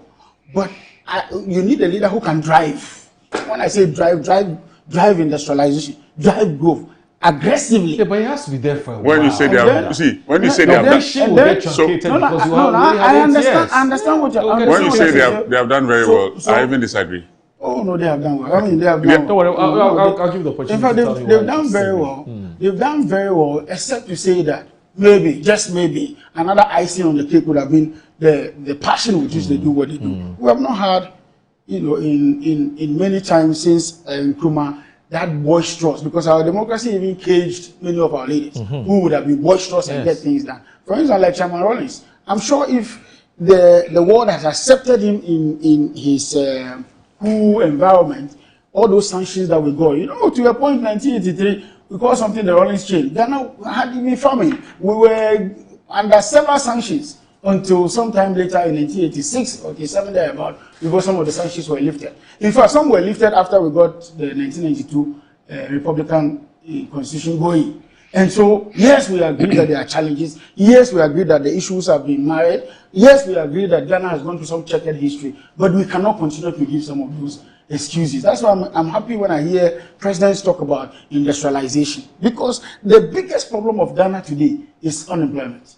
In fact, in the sub-region, in Africa as a whole, all the coups that are happening, you see that there are very young people taking up arms to overthrow government. And every time you talk about some of these things, you hear issues of poverty, you hear issues of inequality, you hear issues of unemployment.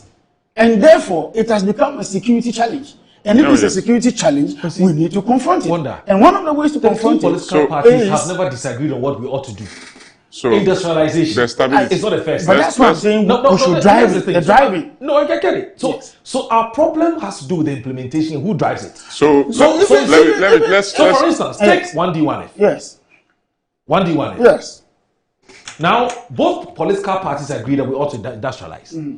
Now, the question that arises is, how do we industrialize? So, do you understand what I'm saying? So then we disagree with the 1D1F policy.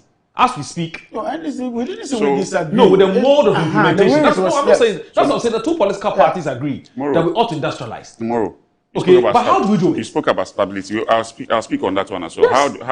How do we do it? Such that it won't matter who is in power. On stability, you see, the state continues. If you take Singapore, one party has been in power for about 60 years. It's called the People's Action Party.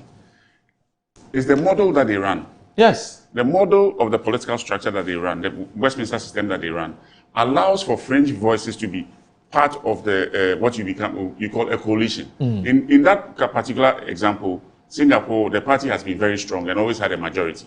Malaysia is the same similar structure. There's one party that has been in power for about 52 years, but it has not been the majority throughout. It sometimes becomes it loses all its majority and has to go into coalition with smaller fringe parties and all that. So it's like a flowing stream. It will take its own path, but it has wide banks, and therefore other small streams can be in the middle. So it sways this way and sways that way, but it's still moving forward. India, same. So it is the structure. That's number one. The other thing is their economic models. They all went with what you call an export-oriented model, export-oriented development model. Malaysia, Singapore, China, Japan. There was a time that in Japan they were producing more cars than I mean, the population of Japan. Where were those cars going to? They were going to the rest of the world. And that is what will create the jobs. That is what will create, reduce the unemployment. So when you talk about the how is to develop an economic model that is export-oriented.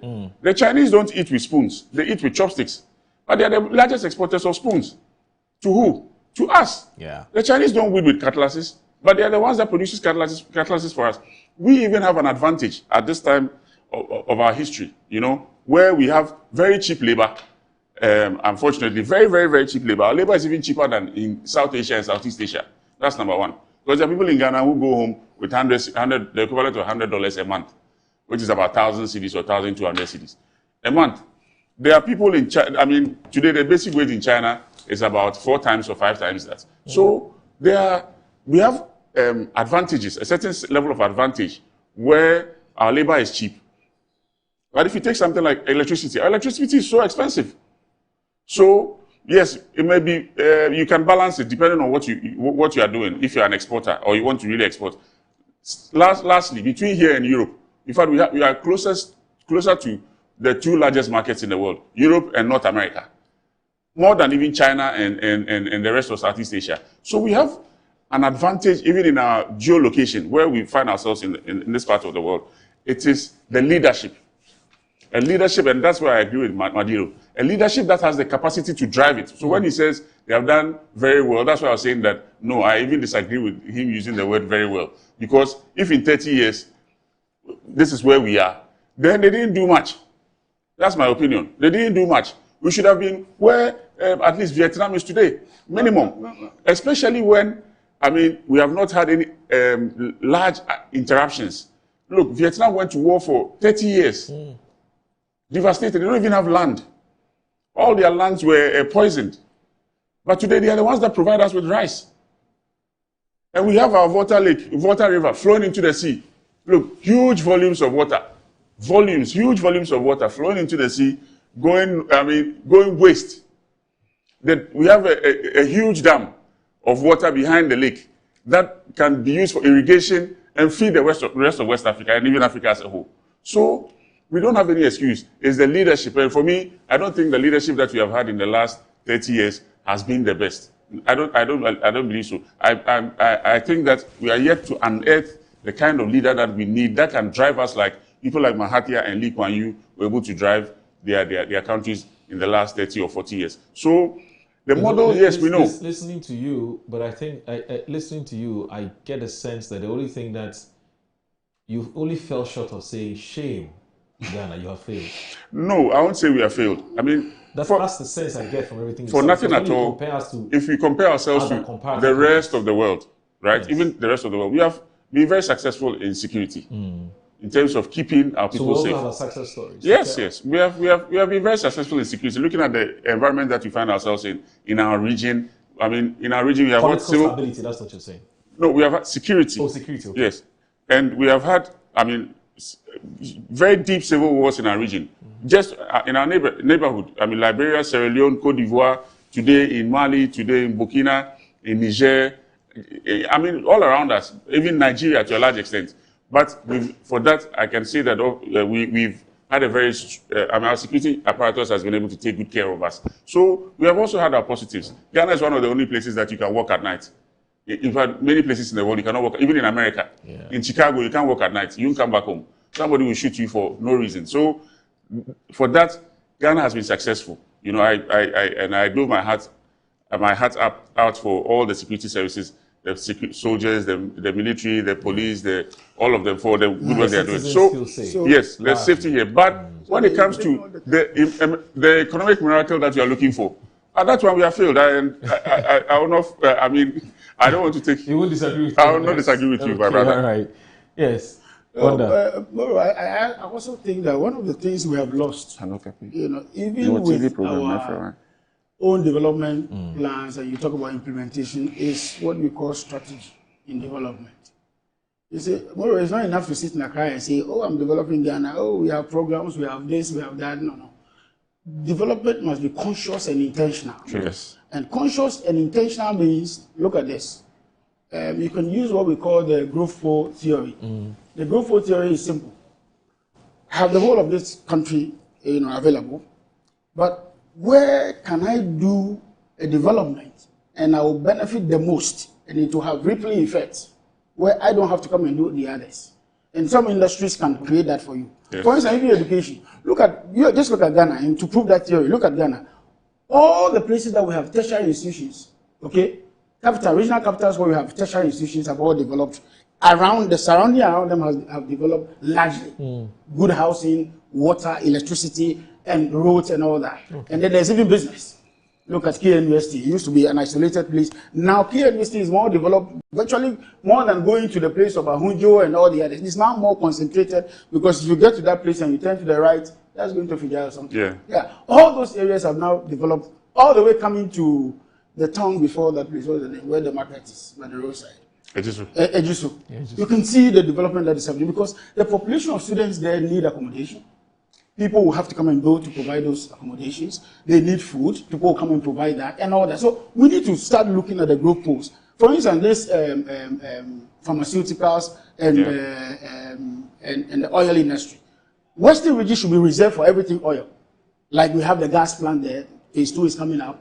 Then you have electricity somewhere in the Volta region and Ashanti and the Eastern region because they have the Volta Lake running through the two of them. It would have been reserved for everything electricity. And when you do that, people go there and they begin to invest because part of the development is not all for government. Individuals will also have to go into areas like health infrastructure, like the normal infrastructure, housing infrastructure and all that. You need individuals to go into that. Another thing we haven't done very carefully is our land tenure system. So people come into this country and pack their baggages and go back because there's so much litigation over lands. If you go to the land courts in this country, there are more cases populated, 25 years, 30 years of litigation over a piece of land. Sometimes you check, it's just some half lot of land that somebody needs to finish his development. And buildings, you go to places like East Legon, there are buildings that have been there for 20 years, and you ask and they say, oh, it's under litigation and all that. So indeed, our structure, our problem is a structural problem. Our problem is a strategy problem. Not really about development of the plans. We have very good, very good astute developers in this country who work with the National Development Planning Commission. And they do a very good job. If you look at our midterm development plans, it's very nice. But how does that feed into the bigger picture? Listen, yesterday I was reading the HIV/AIDS infection rate. And we are told that every year, 15,000 Ghanaians get infected with HIV. That's crazy. In fact, we now have a prevalence rate of about 1.5%, nationally. Take 1.5% of our population, you are talking about something, a very terrible figure. And yet you still have young people in this country. We haven't, Ghana National Commission for Civic Education hasn't taken this up. They don't have a budget. As a project. It's not their problem. No. I disagree when they say they don't have budget. Do you know why? We don't even give them something. Let me tell you something. You see, when people complain about budgets, I don't have funds. It's just lack of leadership. Because funds only move towards people who are on the job doing something. You have a lot of industries, a lot of companies in this country that are willing to sponsor some of those things. But if you haven't approached them, they don't see your work. How do they help you? There are NGOs in this country bringing millions to support their poverty-oriented programs. And in all that, at the end of the day, you need good health for your people. We haven't written any proposal. National Commission for Civic hasn't written any proposal to any of these institutions sourcing for funding for projects that would benefit directly the people. When you do that, people see sense in it. They give you the money, and you go and do a good job. Make sure you don't embezzle the money, and then you are giving more. Look, the Global Fund used to take care of Ghana AIDS Commission for many years. The day Global Fund pulled out of Ghana, out of that program, that was virtually, I'll call it the end of Ghana AIDS Commission. It used to be one place that people, those days, they tell us, oh, I have served as a board member of Ghana AIDS Commission before, for 4 years. And it was very vibrant. We had several meetings. We had engagements. When there are programs in Ghana like this, the returnist thing, what do you call it? The returnist thing. You will see, you see Ghana AIDS Commission participating fully. When there is the Kowu Festival, they are participating very actively. And some of those things helped in, even we're giving this free voluntary guidance and counseling and testing thing for the public. But today you don't find some of these things. So I think that we need leaders, even at our various MMDAs, who can drive development, who understand that when I put a hospital here, in 5 years, this will be the rippling effect. Who understand that when I put an industry of this nature here, this will be the rippling effect. And for that matter, when I'm putting the factory or the industry there, I'm going to acquire all the lands around there. And government has the capacity to acquire all those lands. Acquire the lands and prepare for development. We don't do that. When we built the Sanglami housing, people were like, oh, why are you going to build a house in the village and it's out of the city and all that? What they have forgotten that before that Sanglami housing came to be, there was a place called the Dawa Industrial Hub. Yeah. And that Dawa Industrial Park was to house, just like you have at the free zones, you have a lot of companies within the free zones whose labor lives far away from where they are. They have to commute them in transport back and forth. So the Sanglami housing was to complement what was going to happen at the Dawa Industrial Park. What did we do? We left it to rot. So consciousness, consistency, the passion, and the programs, the strategy is what drives development. But you have a constitution that says after every 4 years, there's to have an election. Well, but where are the people who come to campaign to us and tell us about what the visions they have, always neglecting this duty?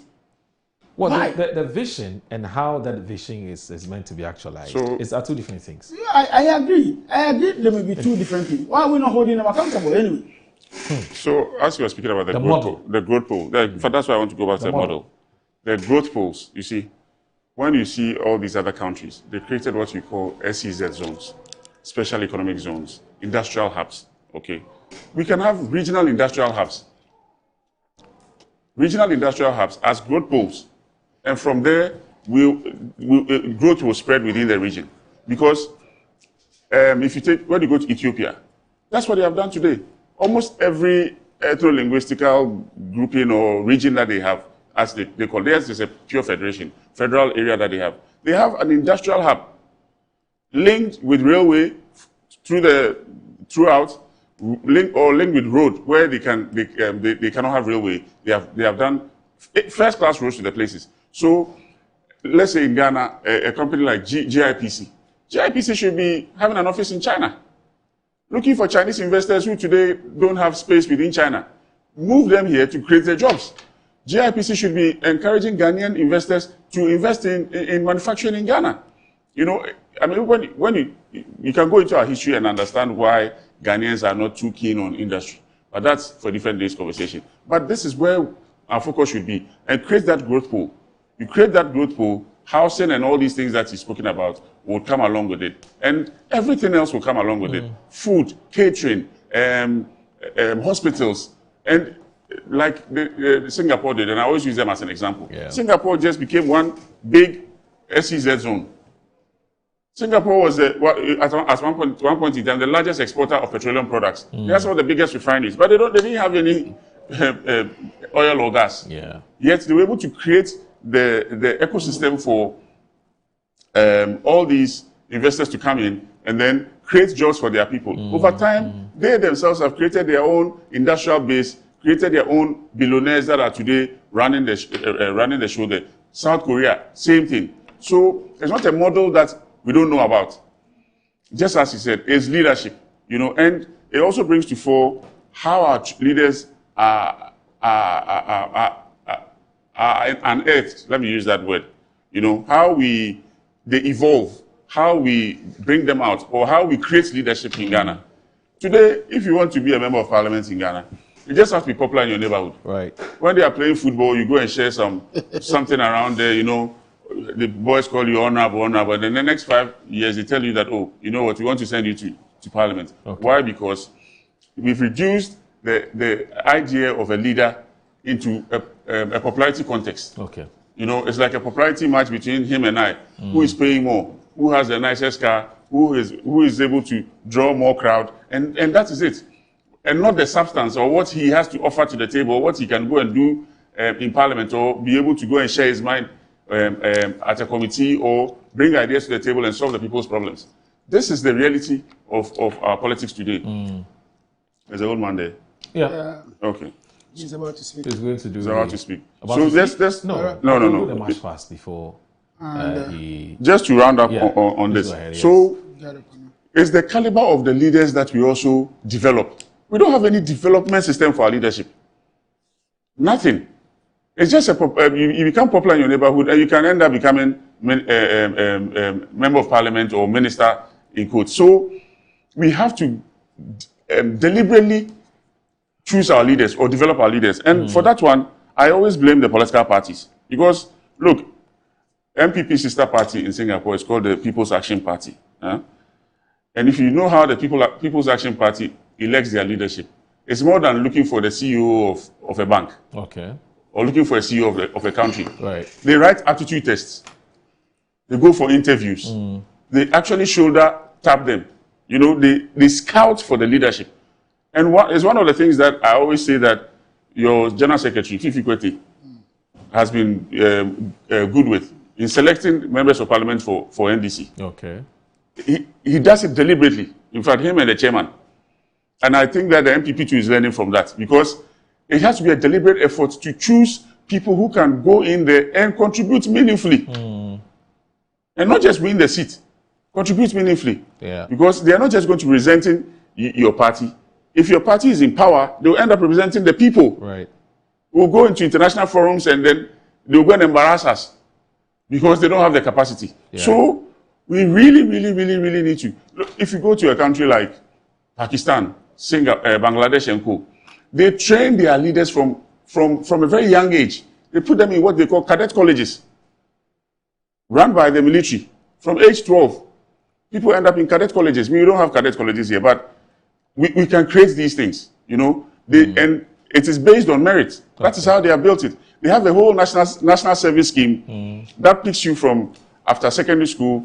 You spend two years with the army, and out of that, the army gets to know who you are, right, and develop your consciousness, develop your attitude, develop your behavior, and then you go out there to serve the country, whether in public service or even in your private life. Okay. So there's a deliberate effort in training and developing leaders.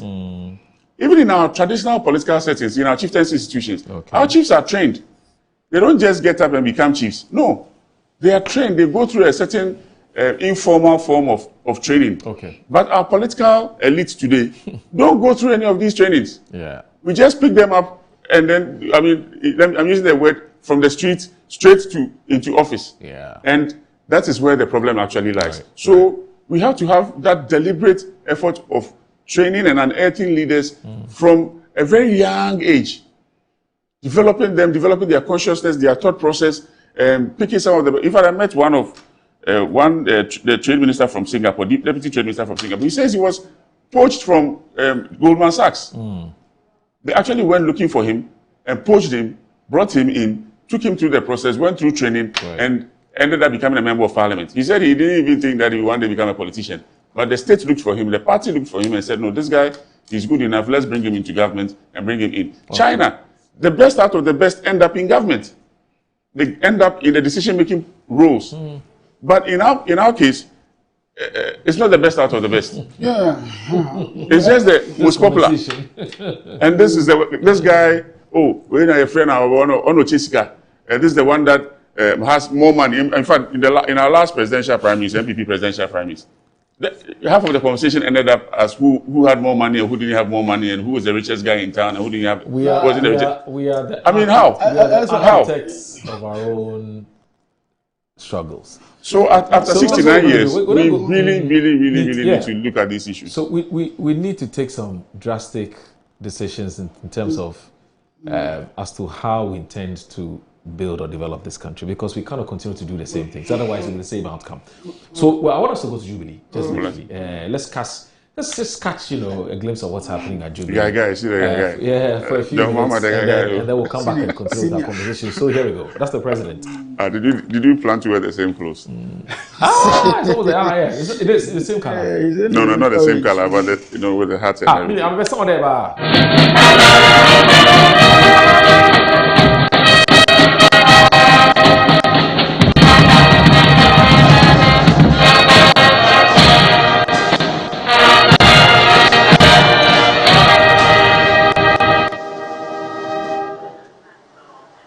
The inspection is over, and the parade commander will now ask permission to carry on with the rest of the parade. Praise, toast,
Your Excellency. I, Your Excellency.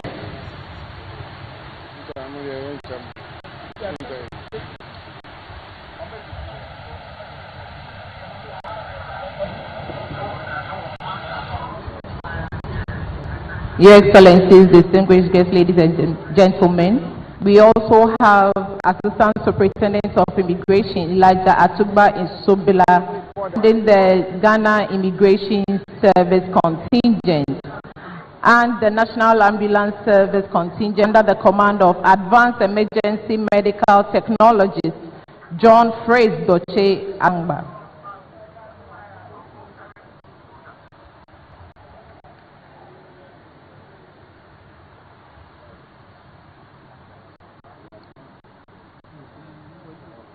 Distinguished ladies and gentlemen, it is now time for the band to display. Praise of the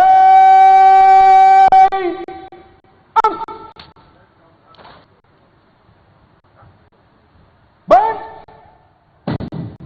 to the front. Praise.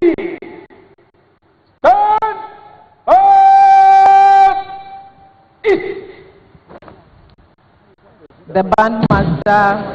The band is under the command of Sub Lieutenant Emmanuel Eduapia. The band master, Chief Petty Officer Class 1 Anaka Stanley Godwin, and Chief Petty Civil Chu. The drum majors are Chief Petty Class 1 Ayete James Wayo, Sergeant Menu Emmanuel, Lance Corporal Anowo Deborah, Able Seaman Class 1 Boachete, and Inspector Haruna Shamira.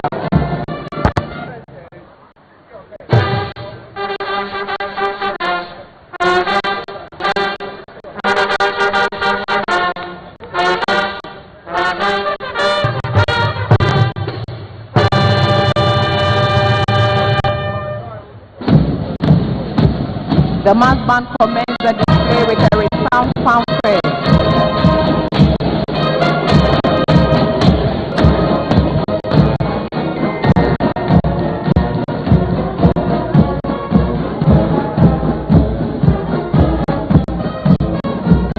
Which led seamlessly to an advance in quick time. The band will execute a sharp call and divide into two formations.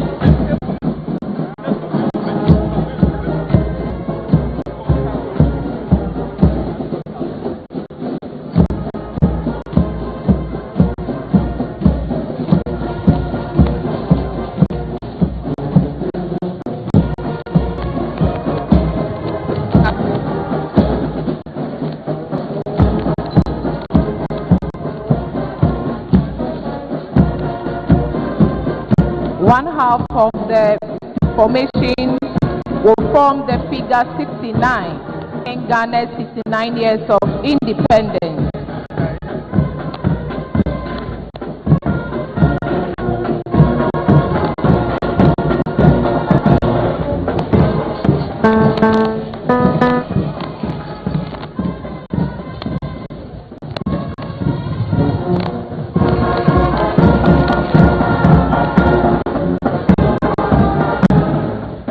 The other half will conduct receivers into a diamond formation.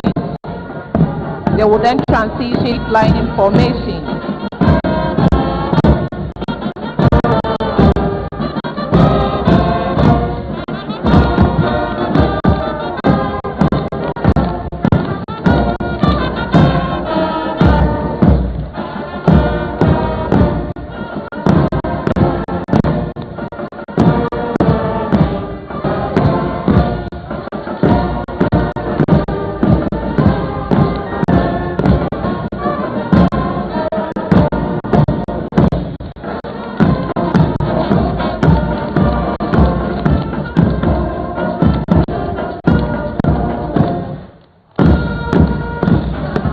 Your Excellencies, distinguished guests, ladies and gentlemen, we are witnessing a display by the drum majors at the center of the street lining formation.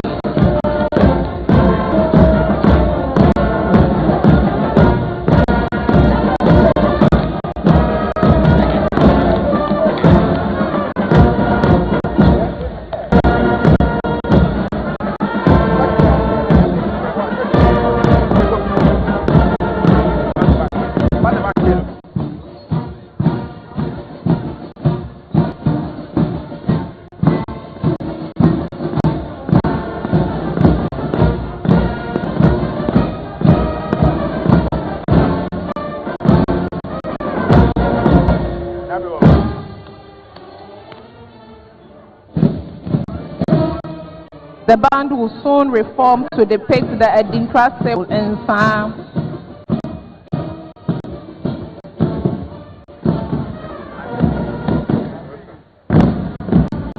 The Insan Edintra symbol represents high quality handmade fabric and it embodies excellence, genuineness and authenticity.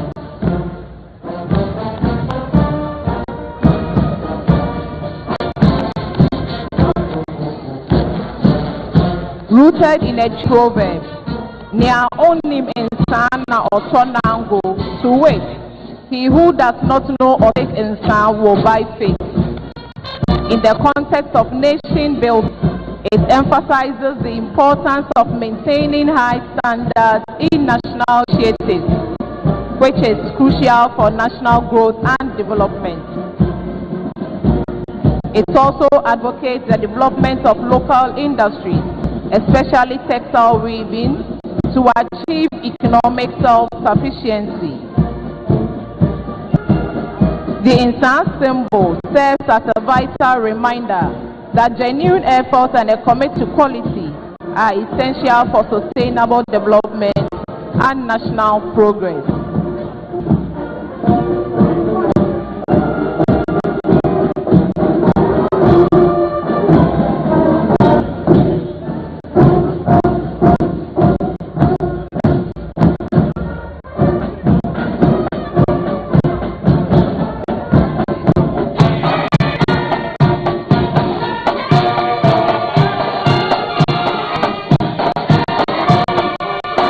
That is the Insan symbol.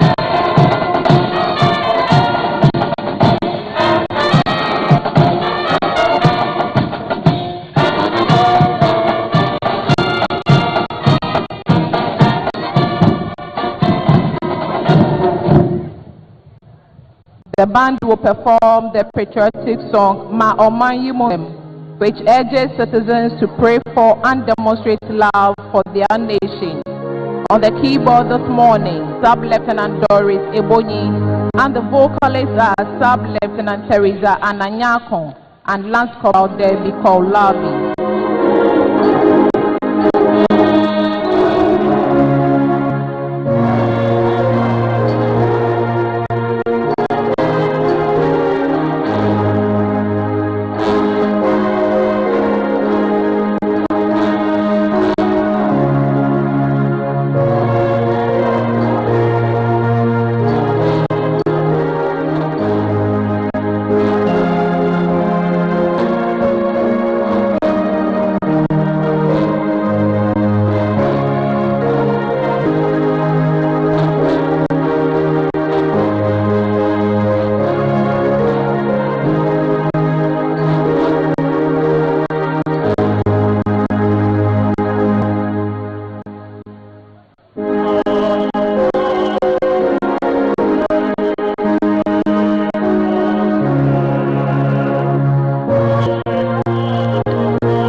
by the man's band. Shall we please give them a round of applause?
His Excellency, distinguished guests, we proceed to take poetry recital from learners of St. George's School Roman Catholic Basic School in the Tema West municipality. St. School, with your permission, was established in 1985 as a private school by the Good Shepherd Catholic Church to Tema, with an initial enrollment of 72 learners. In 1986, the KG was absorbed into the public sector by the government. This was followed by the absorption of the primary teachers department in 1981. St. John Bo presently boasts of 838 learners and a staff strength of 29, consisting of male teachers who are 7 and 22 female teachers.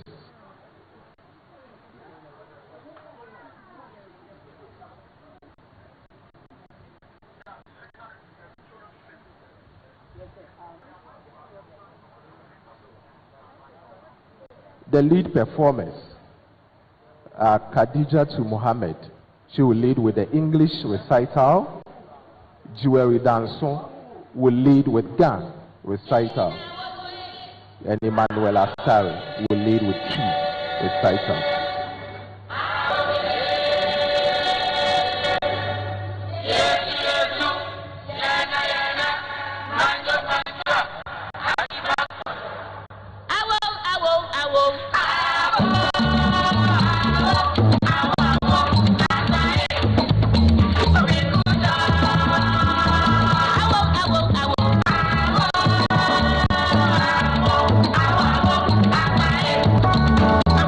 Go!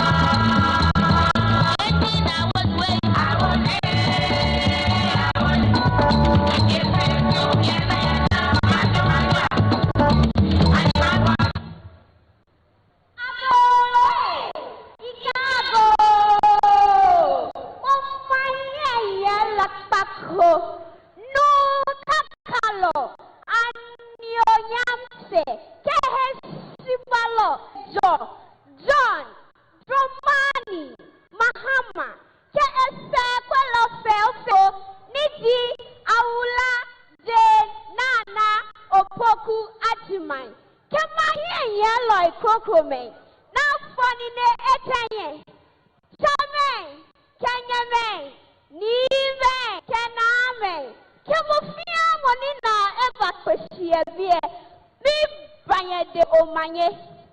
Yawalia Flangano, Yawalia Flangano, Yahanya la Achua, Kwadi Wamele Akbe, Kwadi Chewati Anna, Wadroma Kenny, Nuabale, Catch Rowo, Ike Yawalia Flangano, Yawal Flangano, Yahaja Mati, Anna Wapoje, Yami family Awa. What a man, Africa. Nile like Banana Joloma. You what a see what chichi. Ope, draw what a house.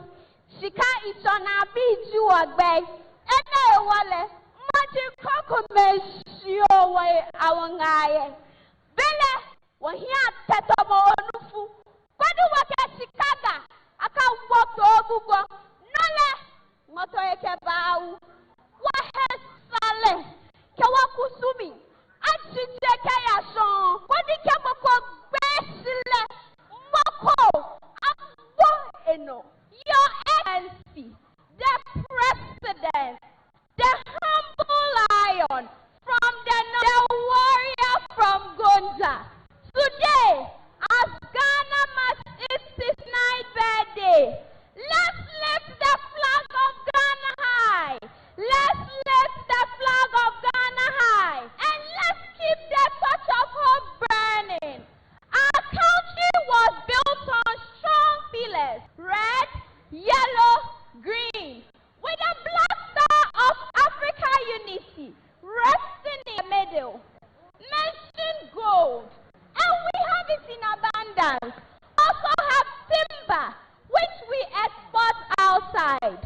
Our farmers and fishermen are very hard-working, explaining why we suffer no famine.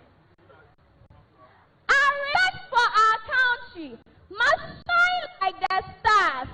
Derogatory words must never be heard from us.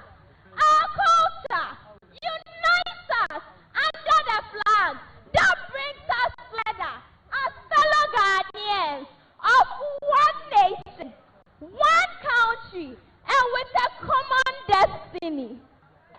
Amantani John Dramani Mahama, Nina Bedi Etre, Professor Zainana Opoku Ademai, Oba Son of Papebi, Barima Etre Kwama, Otosun Wachinana no, Wana Wokwa Wonder, Oba Besia, Odi Kanye, Omampeni Abedi Etre Wayamanmu. When I would hear our commander say, Odikan, Your Excellency, John Dramani Mahama, Anaria Fusi Hene say, Are attire to Odudua of the source, that Osia Diayo in the Rajakanana, Gonjani this year, baby. Prekese Jamendu, Opti Crotiana no Waji, yes, Amanteni Oma Home Kabaniman. Okay, Ojuna Piti Maneman, and then Ghana, Eddie Ifia Ediosia and Chrome, and it did Akasia my Ninia. Mema Mwati, a penny 183, Amosia Muhaninia. Yamagana Franca son quattro, Yamagana Franca son quattro, Yama any that Swakani and Cotton Strain. Yanim Yasa, go coasting Mansi, and sure I could hear Biara. Yananum who handed it to a boy and part to Hama, a man every Rumunia or found with you. Yet, it is a Siamwa, Mutsea the same Cabonia Sumjie, and Fama no dem ba, in reaction to me boo. Now, so near a walkway, Mudia, it's now a pinting. Yet, it's a mamma Amania. It is a fire who they had them one. Mama yanya memoir when you home. Na enena extra odo. It is a siasaya. Mama yanya when you too. Na no ba maya de carbon nebakoye. I susudia. Waka bakwa. Waka bakwa waka yeninia efi. Yeninia free of no bakum. Yamfa ene bako sole. Ghana. Ghana di adie na dance to free aman a ewo ebribrimu ya. My penny Mahama. Ye any that so. Yanum baby. Nanso woodie. What best sell her cry? Wa mama edi kaino. One better cry. Say a can ya. Mama is your card and nope. The BC Yama. The BA Janidi. West see I Sabia Udo baby. A big rate hospital. What Ramante Muha. Na Yama refree a serious crowd. Ekasa we need aswa. Ye poa. Oh money high sense. What is it Bibia to say? Who? Mama to me to cry. It's a card. A son found out what it is to easy. Yes, to me the Empress Sadako. Oh my need John Dramani Mahama. I need a swale. Yes, so was swa. Now sorry. Distinguished guests, Yeah, you are a dog. St. John Bosco Basic School. Shall we put answer for St. John Bosco? Laboni, Senior High, perform some patriotic song.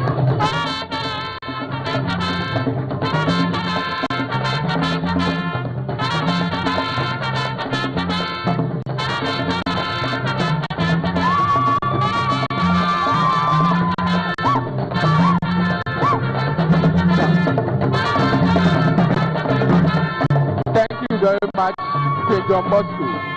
St. John Bosco, thank you. Thank you so much for the wonderful performance. Laboni Senior High leads us through patriotic songs. They are performing Wabajake composed by Amanziba and arranged by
A round of applause for Labone Senior High School.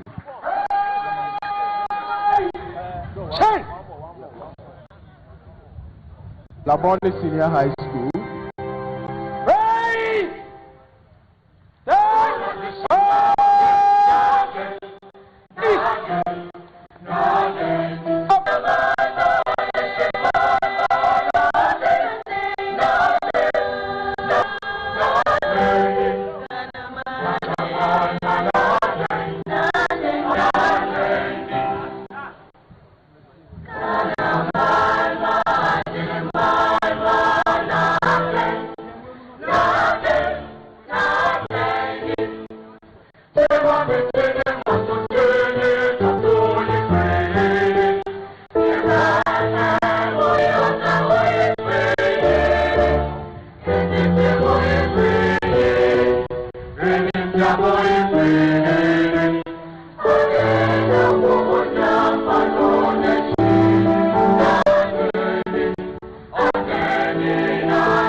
Senior High, shall we give them a round of applause, gentlemen, distinguished guests?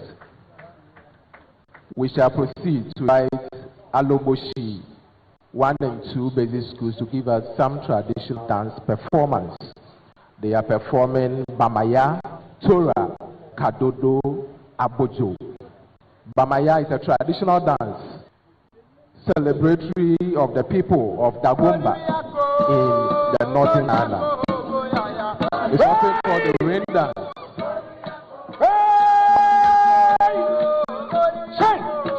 Bamaya commemorates a 19th century route where men dressed in women's attire to appease the gods results in rain. It's often performed at festivals, funerals, and social gatherings.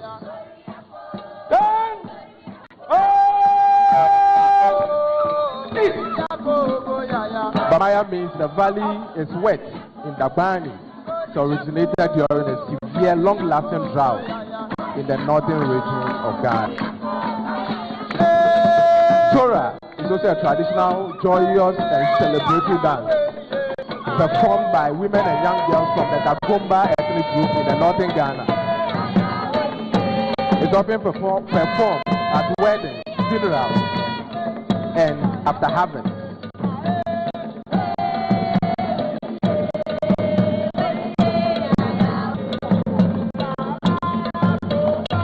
The dance is rooted in Dagomba involving a king, Nenzo, and his best friend, Nazu Jam. The Torah is used for entertainment and education. It's considered a soul of Dagon culture.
Distinguished guests, this is the Torah dance.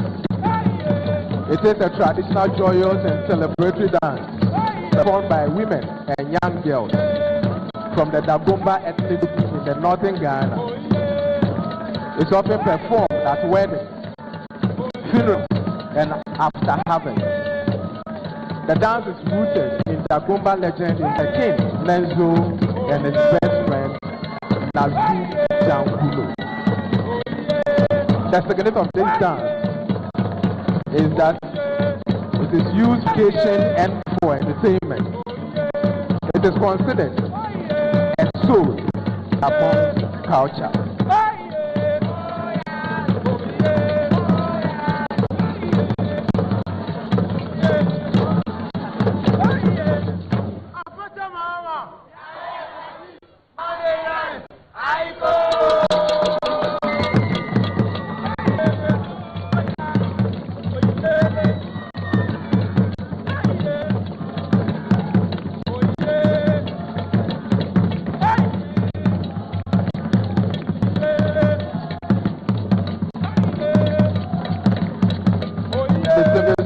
We are witnessing the Kadodo Ajobo dance.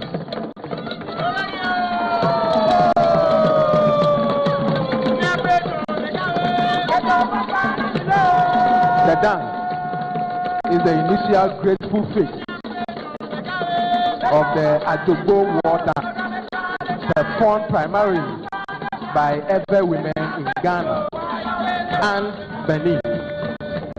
It depicts the strength of man on the war front, assisting the men to capture their enemy. It acts as a curtain raiser, featuring elegant flowing arm gestures, precise waist movement, and gentle taps or hops, with the leading foot before the men's energetic Akia pace.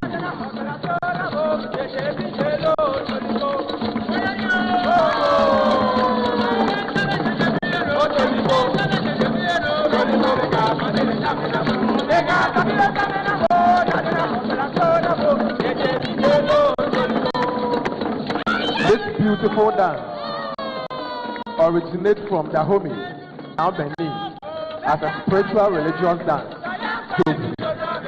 before adapting into a social recreational dance.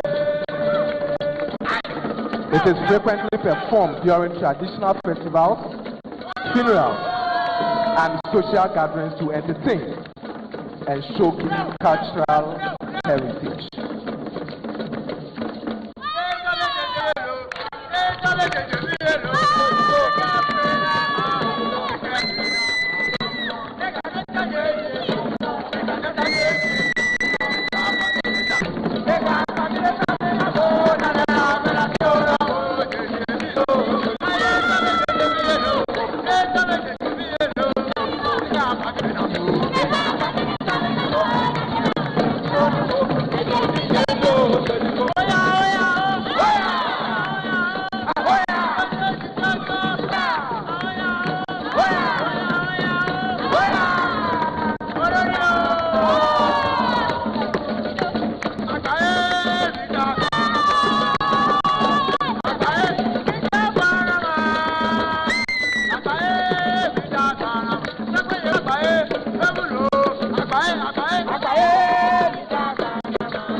Distinguished guests, Alobochi 1 and 2 basic schools.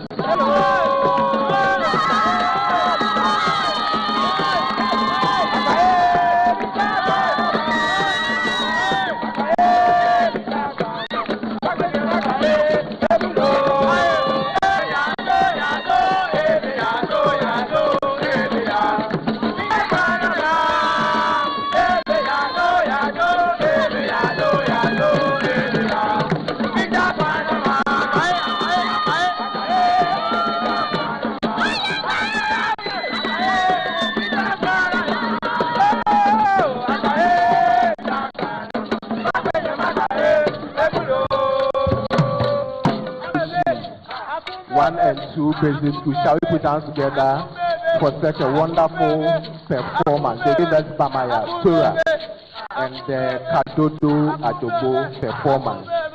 May I mention that these two performances were coordinated by Mr. Michael Into Aye, Director, PE and Sports of the Ghana Education Service. The parade will now advance in due order.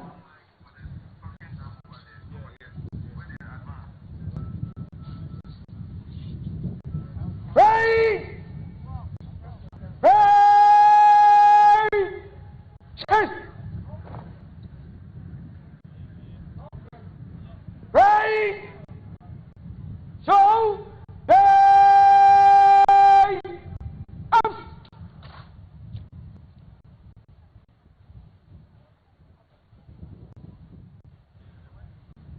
Ready! We'll advance in review order. By the center. Quick march.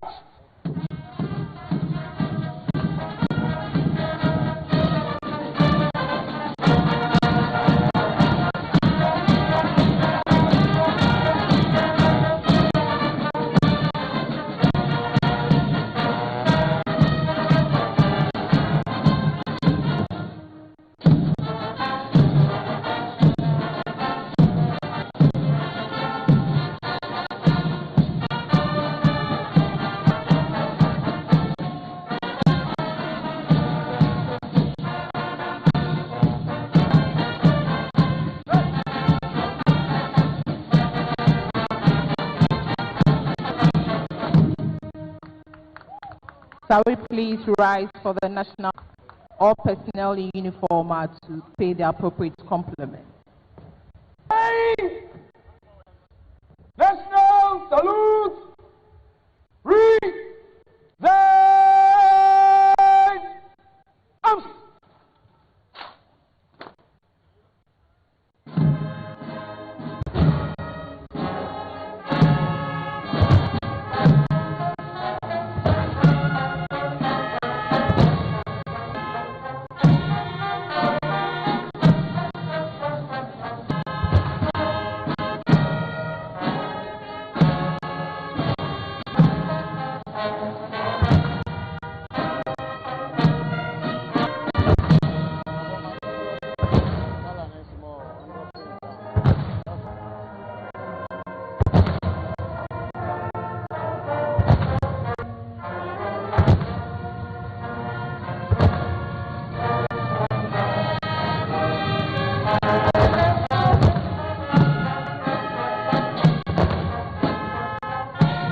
be seated.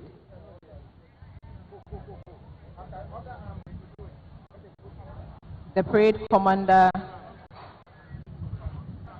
will now ask permission to stand the parade for the anniversary speech by the President of the Republic and Commander-in-Chief of Ghana Armed Forces.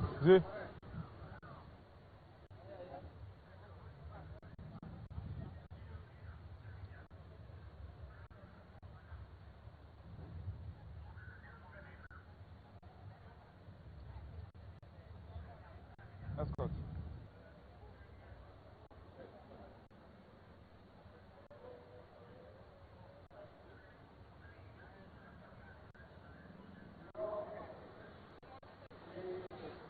May I have your permission to stand the parade at ease, the delivery of the anniversary speech, Your Excellency. Your Excellency.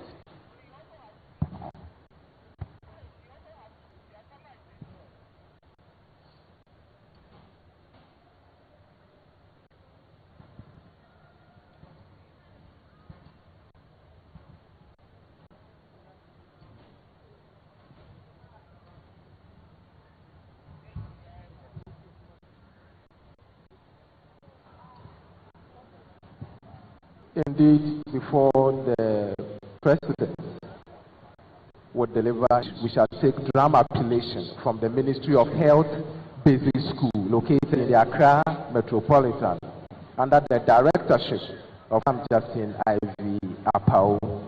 The reciters are Rahel and Carol Na Ahima Densua Entry.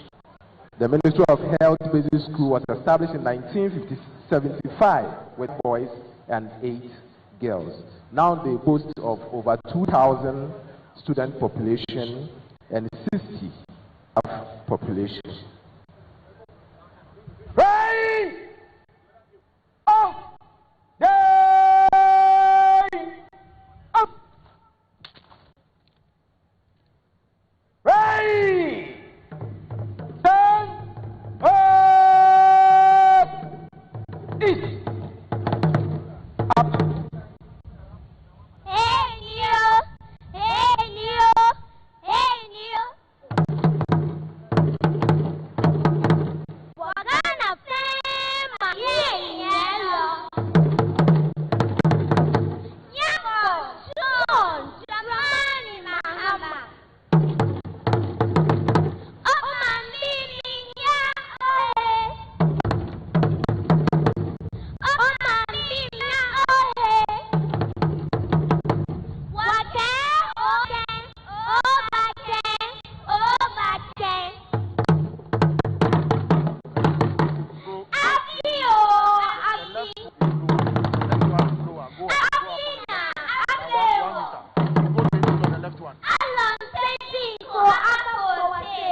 COVID-19 levy.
Shall we please give them a round of applause?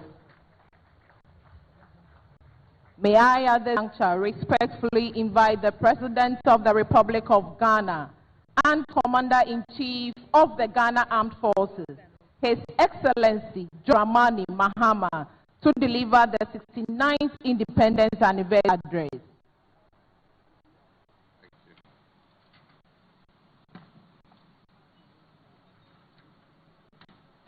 Thank you, kindly, sir. Thank you.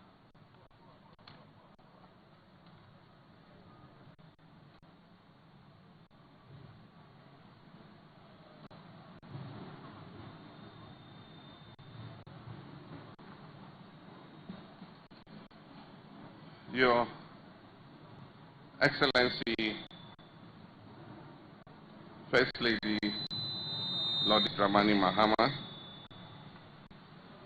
Your Excellency, Dr. Honorable Terence Drew, Prime Minister of the Kitts and Nevis, and your beautiful wife, Your Excellency, Vice President Jane Nana Opokwa Ajimai, the Right Honorable Speaker of Parliament, Your Lordship, Chief Justice Paul Bafoboni, Your Excellencies, former President John Ajekum Kufuor and Nana Rudankwa Akufo-Addo, the Chief of Staff and senior government officials, honorable ministers and deputy ministers, Your Excellencies, members of the diplomatic corps, Name, Nime, officers and men of the Ghana Armed Forces, our school children and youth of Ghana, my fellow citizens.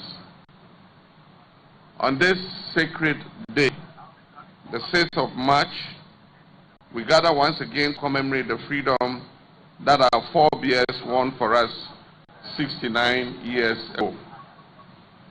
We stand here not just as witnesses to history, but as guardians of legacy and architects of our shared destiny that are united under the red for our courage, the gold for our wealth, the green for our forests, and the black star that shines as a beacon of hope for Africa and the diaspora.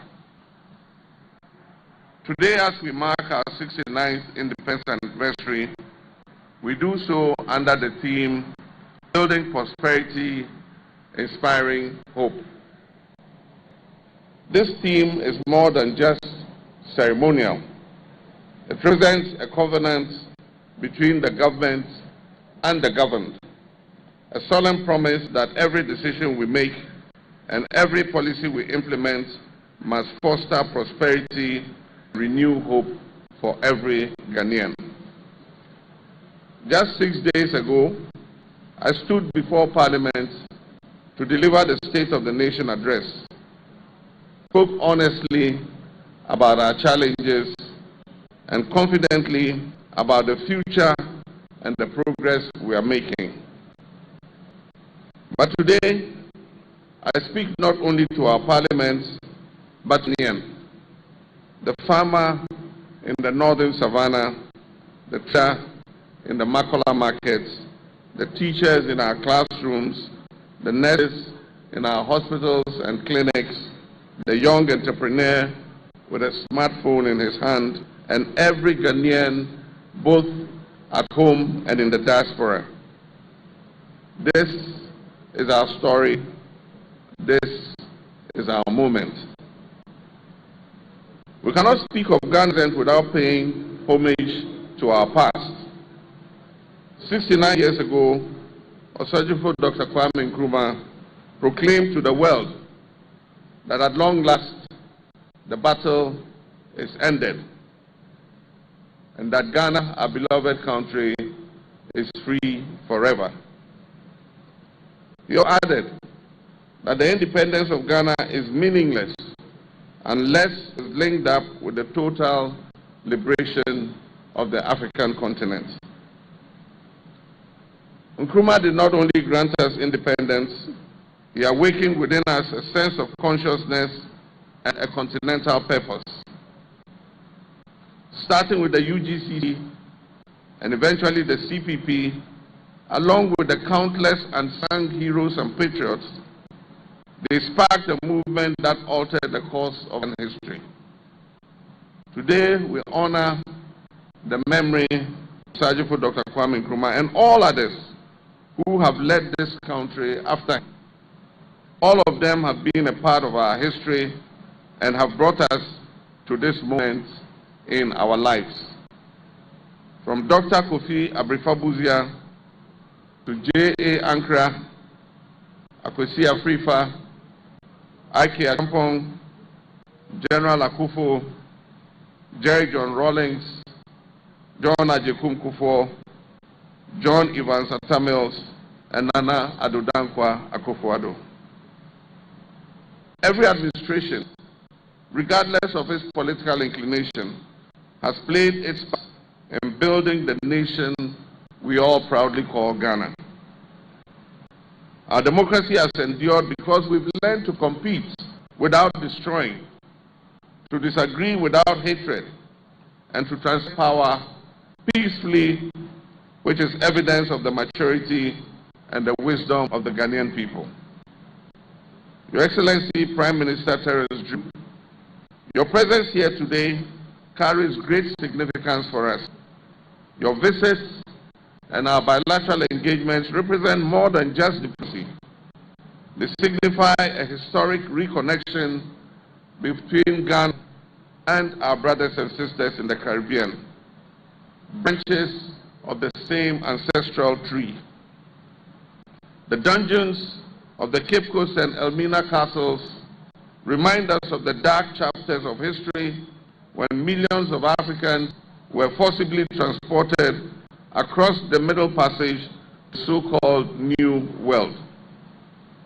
Yet from that tragedy rose the remarkable resilience, creativity, and cultural brilliance that continue to influence the world.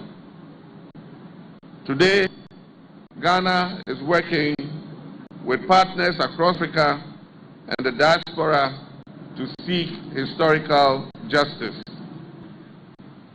Later this month, Ghana will submit a motion to the United Nations declaring slavery and the transatlantic slave trade the gravest crime against humanity.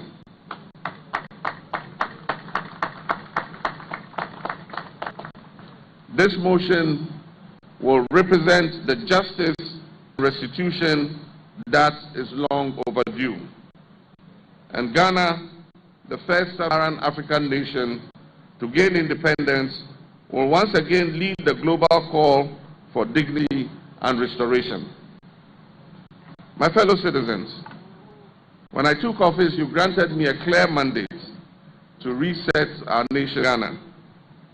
Resetting Ghana goes beyond simply managing our issues. It involves transforming how we govern, how we produce, and how we share the fruits of our prosperity. Over the past year, we've taken decisive steps to stabilize our economy, restore investor confidence, and rebuild fiscal discipline in how we manage our resources. Inflation is declining, the cedi, our local currency, is stabilizing, and confidence in the Ghanaian economy is gradually returning. We've renegotiated our debts to obtain more sustainable terms for our people, and we've redirected valuable national resources towards healthcare, education, agriculture, and employment creation. But resetting Ghana goes beyond just the numbers. It involves resetting our values, our expectations, and the social contract that exists between leaders and citizens. Leadership must be accountable. Corruption is a cancer that erodes the very foundation of our nation. Every cedi that is stolen from the public represents a classroom that is robbed of textbooks. It represents a hospital that will go without medicines. It represents a road that will be left incomplete. And it represents a young graduate that will be denied opportunity. Under my leadership, we're not just fighting corruption with words alone.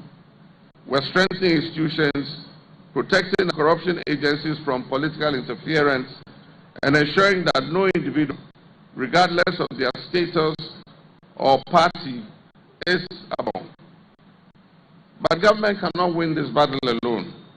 We must foster a national culture of integrity, where honesty is valued and public service is regarded as a sacred duty. Independence granted us freedom, but freedom demands responsibility. We need to re-establish discipline in our national life, discipline in how we manage public resources, discipline in adhering to the law, discipline in how we treat one another in public life. Patriotism should extend beyond just slogans. True patriotism must be shown through everyday actions.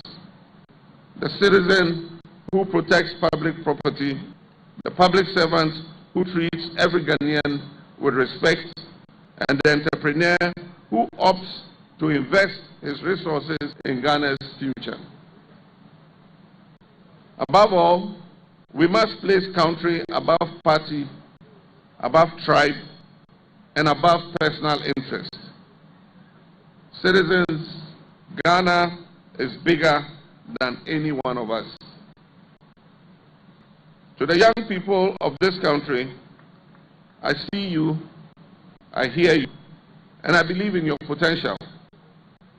You belong to a generation that is armed with tools and opportunities that earlier generations could only have imagined. In your hands, a smartphone transforms into a classroom. In your hands, a business platform, a smartphone transforms into a business platform.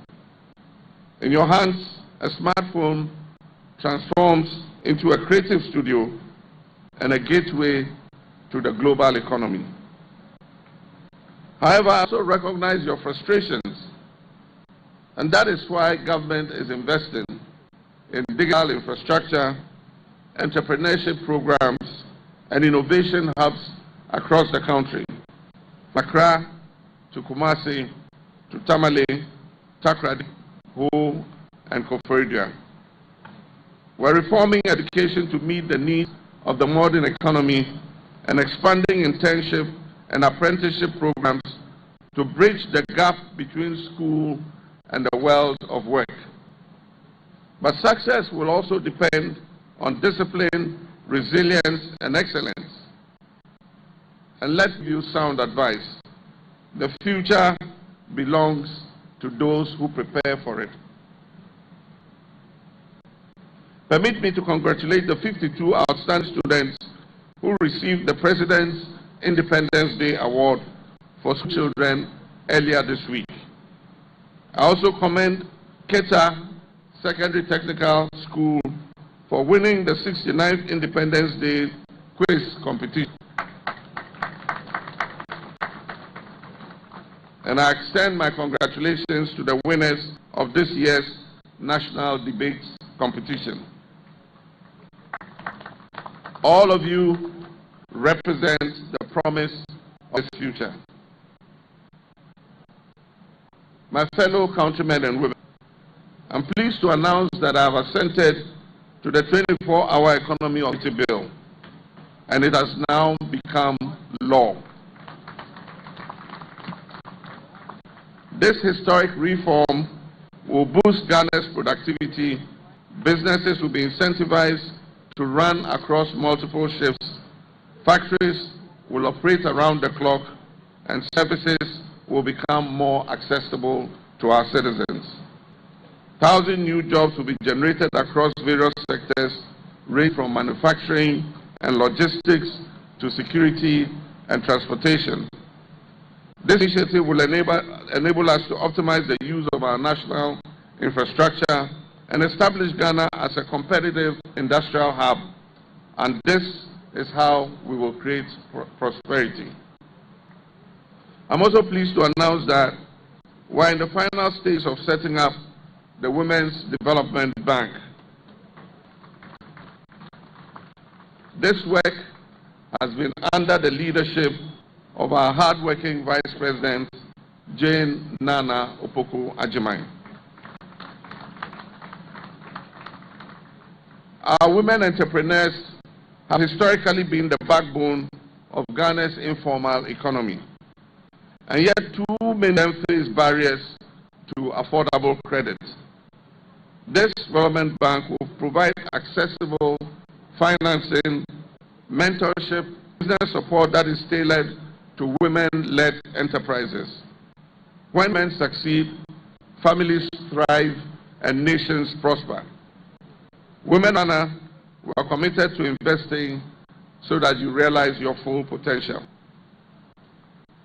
Ghana's destiny is inseparable from Africa's destiny. Today, Africa is home to over 1.4 billion people and possesses the youngest workforce in the world. The African Continental Free Trade Area, which is based here in Accra, is one of the most ambitious economic integration projects in the history of the world.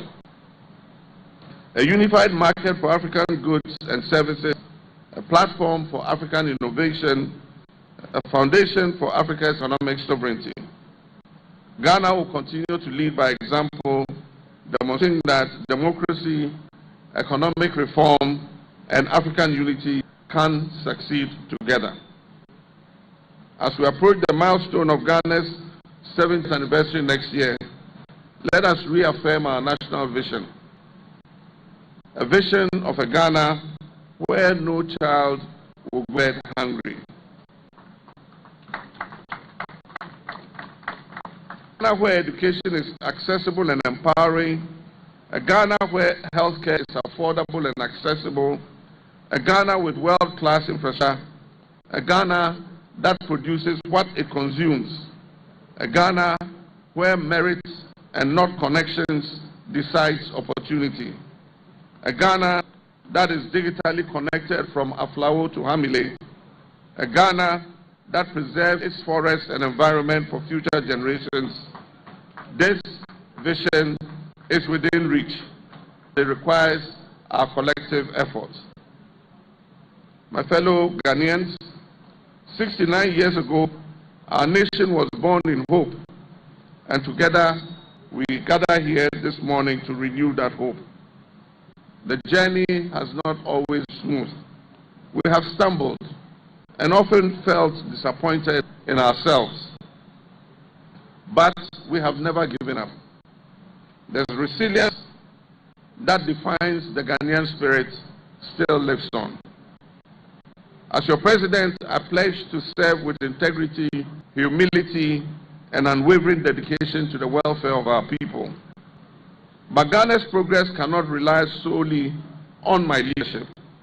It will depend on every citizen doing their part. Wherever you are, whatever you do your part with excellence. Do it for Ghana, do it for Africa, and do it for the generations yet unborn. Ladies, as I conclude, building prosperity, inspiring hope is not merely today's theme. It is our national mission. Today we celebrate how far we have come, and when we leave here, tomorrow we must commit ourselves to how far we will. May God bless our homeland Ghana and make our nation great and strong. Long live Ghana and long live African unity. I thank you.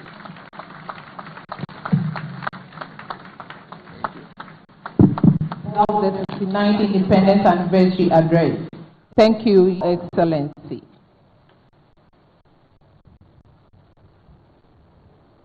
Great Commander will now invite the Forces Sergeant Major, Chief Warrant Officer Ado Daniel, to lead the contingent in giving 3 hearty cheers to the President of the Republic of Ghana and Commander-in-Chief of the Ghana Armed Forces.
Praise! Praise!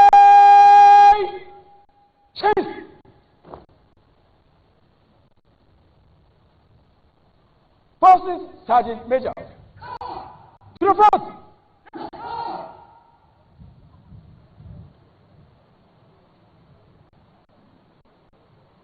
The Forces Sergeant Major, Warrant Officer Ado Daniel, was born in Kede in the Eastern region.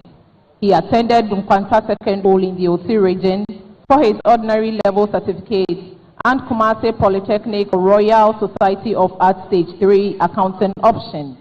He holds a national diploma in accounting from the same institution. and a Bachelor of Science degree in accounting from the University of Professional Studies. Chief Warrant Officer Ado Daniel also holds advanced certificate in industrial security management, forensics and investigations from the University of Ghana Business School, and a Master of Arts in security and intelligence management from the University of Professional Studies. Good morning, Your Excellency. May I have your permission? Carry on with the year. Excellency.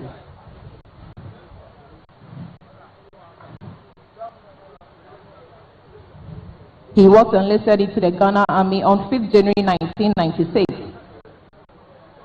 and posted to the Infantry Battalion in Kumasi until his current appointment as a Forces Sergeant Major of the Ghana Armed Forces. Chief Warrant Officer Ado Daniel. All right, so this is the extended version of Good Morning Ghana on Metro Television. I'm still here with my guests. Yves Hansen Norte is the former MP for the Tema Central constituency and also a member of the MPP. I also have Wanda Madilo, who is a development analyst and also a member of the NDC's communications team as well.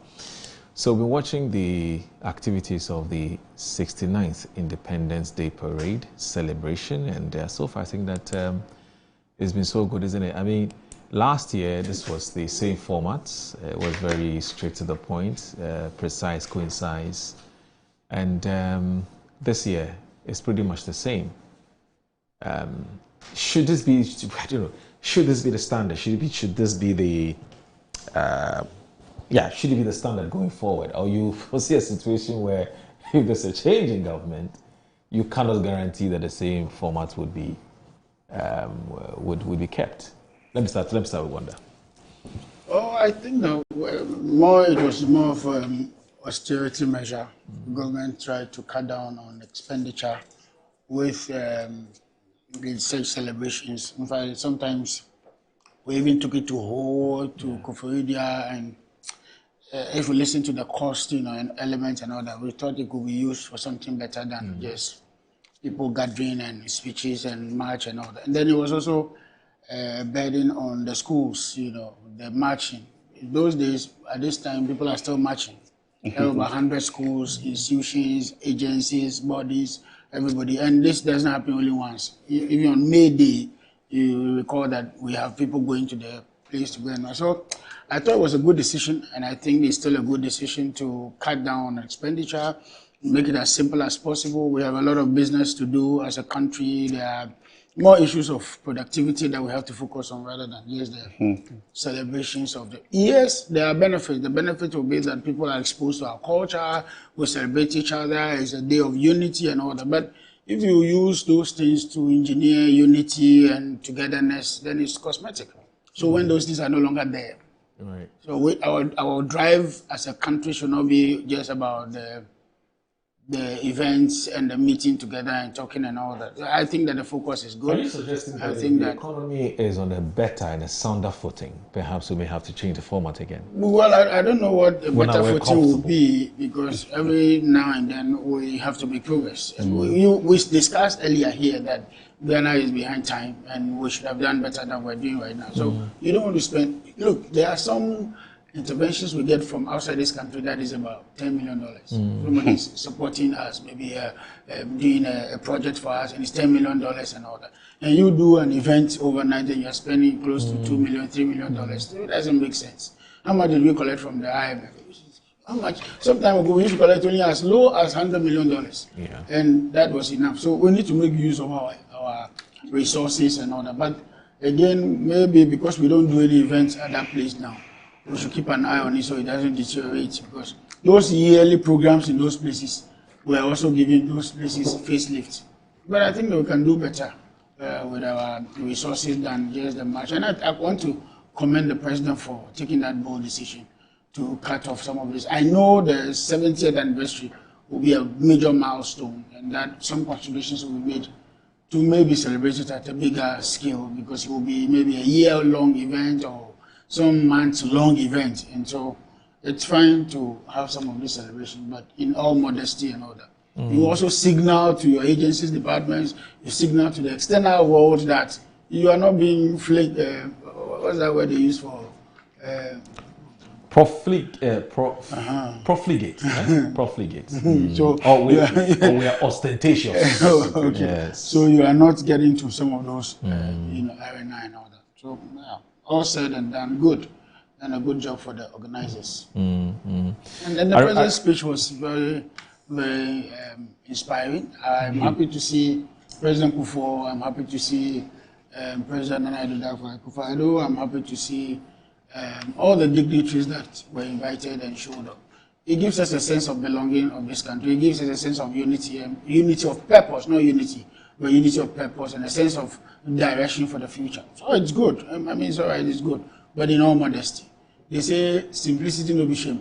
Right. So let's be as simple as possible, but put out what needs to be garnered as a country from some of those things. There's all kinds of literature online that says that even though Ghana is poor, we spend like a rich country. So it sort of buttresses the point you made earlier about we checking it's a some of these, typical what Ghanaian appears to thing. need less expenditure. But do you think it's taking something, a bit of a shine, out of what we're used to in the past? I don't know. Matching, the aesthetics of it. Is it really taking something out of it? So it's not that it's just taking something out of it. Okay. On the issue of being austere, I agree. Because we have not done much in the last 69 years to be able to take over basic needs, yes, alone spend on such large events. However, there are other intrinsic values and intrinsic benefits that we may not see. I mean, if you've had the opportunity to participate in any of the parades, even as a student or a school child, Boys Brigade or whatever, there's a certain feeling that you have, that you are contributing to something noble, in quotes. I've had that experience as a child, and you also explained that you've had similar experiences growing up at the Independence Square, and it gives you a sense of belonging, as my brother was saying. But the parades are not just for parade's sake. It's also a history of where we have come from as a people. Ghanaian soldiers have served in different theaters of conflicts all over the world. There are so many Ghanaian soldiers that have died for us or in our name. In Liberia, in Ekomog 1, Ekomog 2, in Sierra Leone, in UNIFIL, all the Ghana battalions that have served in Lebanon, even in the current Lebanese conflict. There are Ghanaian officers who are there serving in the United Nations all over the world, in East Timor, in Dili, in DR Congo. Ghanaians have been there, or are even still there, in Somalia, in South Sudan. So there are so many theaters of war that Ghanaian soldiers have sacrificed their lives for us, or in our name, in the name of peace, and then also in the name of the country called Ghana. Yeah. So these things are also commemoratory days. That's why the president lit that perpetual flame at the back for all the sacrifices that people have made for us. So it is also a time to honor such gallantry. And therefore, for me, I think whatever the size is, the military parade is necessary. If you go to other jurisdictions like China and you see their military parades, it's like half of Ghana on display. I mean, the population on the parade ground alone. Because they can afford to do so. They have built their economies, they have the resources, and they have developed new military accoutrements that they can display to the world, and all that. They have, weapons systems that they display to the world, and everybody gets to see what they have done or what they have in their arsenal and all that. So we have not been able to do that. But going back to what I was saying, the innate advantages or innate benefits, especially for children, discipline. The military teaches you one thing, discipline. That I know the Ghanaian military is also known for. It is something that we also have to look at it broadly as part of our social development or our socialization as a people, the people of Ghana. If you go to some jurisdictions, they have military service, national service. 2 years, Singapore, Poland, South Korea, Germany, Sweden, all the countries that we aspire to be like. Why do they have these military, what do you call it, national service programs? It is because it is at that stage that the people are malleable. Yeah. Post-secondary school, 18 years old, you enter the army. They will shape you before you come out. Because those are their formative years. Yes, by the time you are out, they know the people that they need, the ones that they will recruit for the army, the ones they will recruit for intelligence services, the ones they will recruit with different language skills, people who have sports capacities, many things. We will find out all these people through that process, you know. And for the broader society, it will give us a sense of belonging. When there's a fire, we know why there's a fire. We know how a fire must be fought, how we fight a fire. You know, we don't have to even send them there to go and learn how to, or we don't have to have a structure where we are teaching them how to use weapons. No, we can just teach them basic firefighting, first aid, safety, you know, good neighborliness, good taking care of being your brother's keeper. All these things are skill sets that you learn, and leadership skills are skill sets that you learn when you have national military services and all that. So we have to look at it from a broader. I'm expanding the context so that we can look at it from that perspective, and that is when people even appreciate some of these parades. Yeah. Because for me, I can understand what is going on. When I see what is going on, I know they are marching off the colors. They march on the colors. Even the tune that they are playing, and you can appreciate the tune because we learn some of these things even in Boys Brigade. You know, CYO and Salvation Army. Were you a member? Yes, I was a member of the Boys Brigade. Oh, okay. So we learn all these things as part of those activities, and the state can also do that into the future. So there are benefits to it. Okay. For now, yes, we cannot afford to do it on a large scale, but it's in its small size. Would you advise a future MPP government to maintain this? Why not? We can maintain this, but I'm saying that we can maintain this, but we can still have that experience outside the 6, not just, we can't wait, we don't have to wait till only the 6 March to have that experience. I'm saying that we can inculcate that experience in our socialization process so that instead of doing post-university national service, you can do post-secondary national service. Wanda Madilo was making a very radical proposition, and he was saying that if he were president tomorrow, he would just give us a state of the nation address, and then that's it. We do that. We give a state of the nation address, but that's why I also said that it's a commemorative day. It's not just. So the president is leaving. He's leaving. It's also a commemorative day. Yes.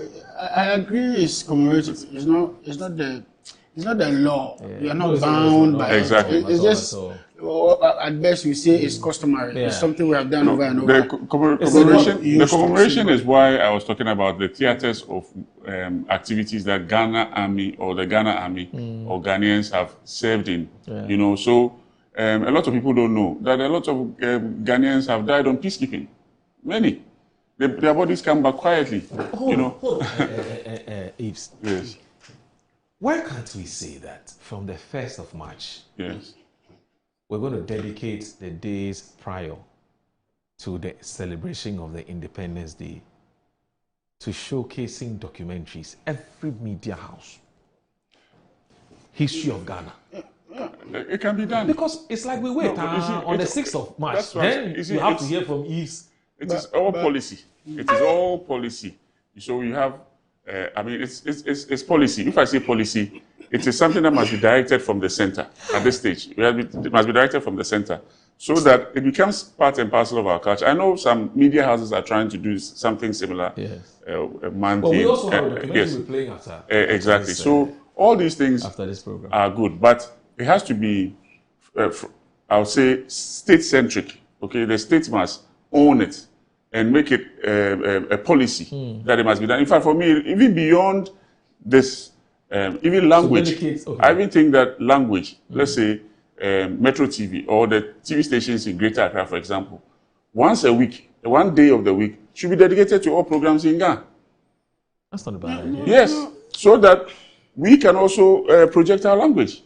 Because, for example, or even, let's say, another region, let's say a Volta region, Southern Volta, Ewe must be projected as a language at least once a week on all radio stations, because over time, you kill your indigenous languages. Every station today is either English. The report 2 weeks ago, it was on a daily graphic. They named about, what, 80-something languages that are extinct. Yeah, extinct. Yes.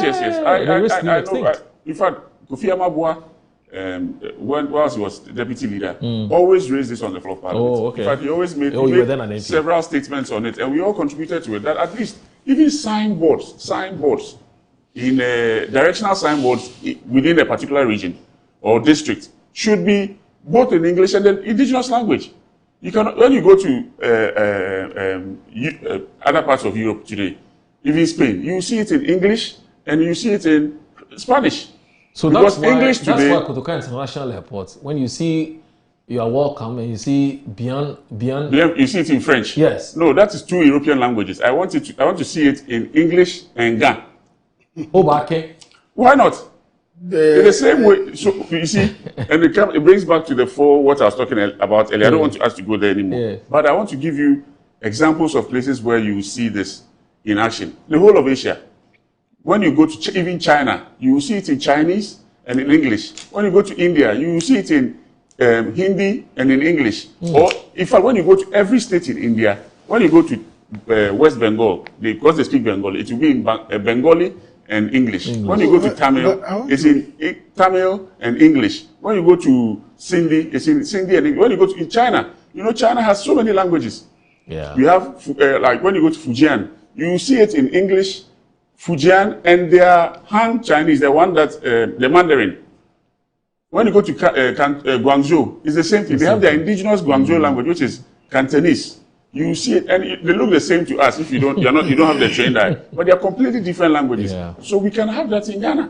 We can have a situation where when I drive from here towards the Cape Coast, when I get to Efutu, I should see it written in English and Efutu. When I get to the Mfanti people, I should see it written in English and Mfanti. When I get to my Ahanta people, it should be in Ahanta and English. And when I get to the Nzema people, it should be in English and Nzema. It doesn't change, it doesn't spoil anything, because without that, we will become an extension of Europe. Our kids today are not able to speak our indigenous languages, even in our homes. But, I'm sure Wanda is something Wanda is struggling with. Do your kids speak? Do you speak ever? They are trying. Yes, but I'm not bothered with that. You should be bothered, my brother. I'm not bothered with that. You should be bothered. You see, this is the problem. Your language is hold on. This is the problem. English language. Let me conclude before you continue. This is the problem of Africa. Okay. Look, those in the US, which other language do they speak? They speak their local language. People speak their languages. No. Which other language? Spanish. Spanish is very. Let's say Trump, how many languages is really English? Sometimes we really oversimplify or overemphasize some of these. No. I agree that people should learn. No, I'm coming. No. Let me tell you what. Okay. I'm saying that the development of a child, we do agree that you will need some of those foundations. That can't be learned when after I'm old. These are things we should reduce to the school curriculum level, so that the child picks it up before even growing. It's very difficult to speak your home language after you have developed. I'm coming. So that the child picks it at a young age, not grow up and we are forcing you to learn the language. Yes. That's one. Yes. Unfortunately for us, we in Ghana have how many languages? We have a lot. Which area are you going to designate, let's say, for? No. But all these countries, no. And that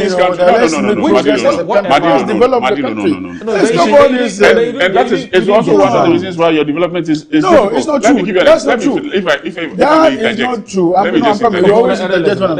I'm saying that we should focus on the needful. We don't have time for all this now. No. What we have time for is how to bring people out of poverty. You are talking about transformation of lives. You are talking about development, and then we are now reducing. Do you know why our people have a foreign taste for everything? Because orientation. That's not true. You and I grew up knowing our language. Do you still not have a taste for foreign goods? That's true. Yes. So there's no empirical evidence that when you learn your language, then suddenly you become more Ghanaian. There's no empirical evidence. Yes, we'll encourage. I'm coming. We'll encourage people to learn the language because of culture, sensitivity. We'll encourage them to love the language because of patriotism to their country and all that. But no, How long are we to prioritize this? Today you go to countries and people are learning Chinese, English, French. How many of that put food on the table? For me, I'm concerned about what put food on the table for the family. Not about how many languages you speak or how many tongues you speak and all that. It's not necessary. It is very necessary. So you don't see the next indigenizing your language. That doesn't put food on anybody's table. There is a put food on nobody's table. All these countries that we make examples of, we talk about, what language do they teach their children? Their local language. Which one is to local? Japan. What language do they use? Isn't it Japanese? At the same time, you are saying that there's globalization. What language is global? Let me help you. But what's the question? I'm coming. America speaks only English. No. Don't forget, America, they are indigenous Americans. Yeah? America is a colonial settlement. That's why it's united. That is what you should understand. Number one, it's a colonial settlement of Europeans. Hold on.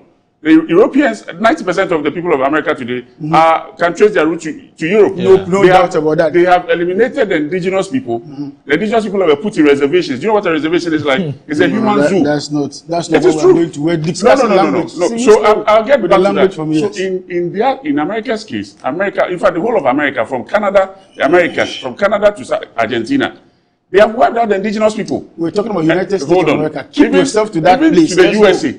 It's the same formula. We know that. I know in Canada they speak French and they have developed because they have imposed their European institutions on other people's lands. And the people are no longer there. Who? Why? Where are the indigenous people of America? The Red Indians, where are they? Do they exist in America anymore? The Inuits of Canada, do they exist there anymore? And has that stopped them from developing? But go and see the lives of the indigenous people. Even the countries that have the several languages have not even developed. The indigenous people. We need focus. We need a drive. People are in reservations.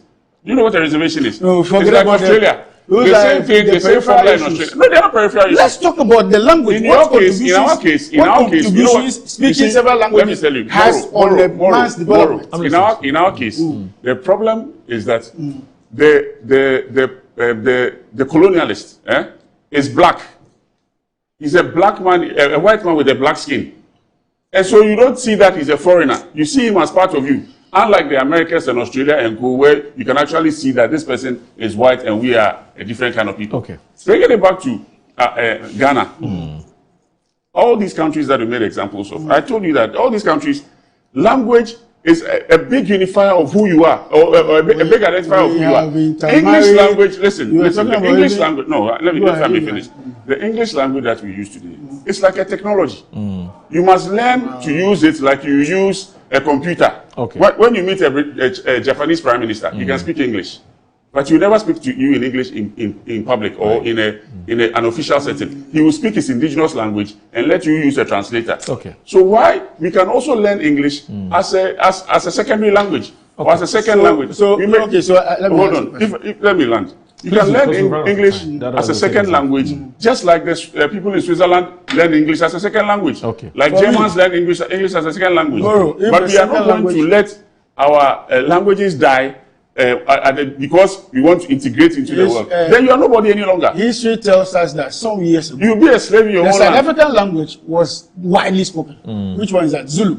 How many people speak it today? They still speak languages. When you go to the largest, in fact, the most widely spoken Zulu used to be their national language. Zulu was a small place. No. Please. The language. No. Not Zulu is just in Natal. No.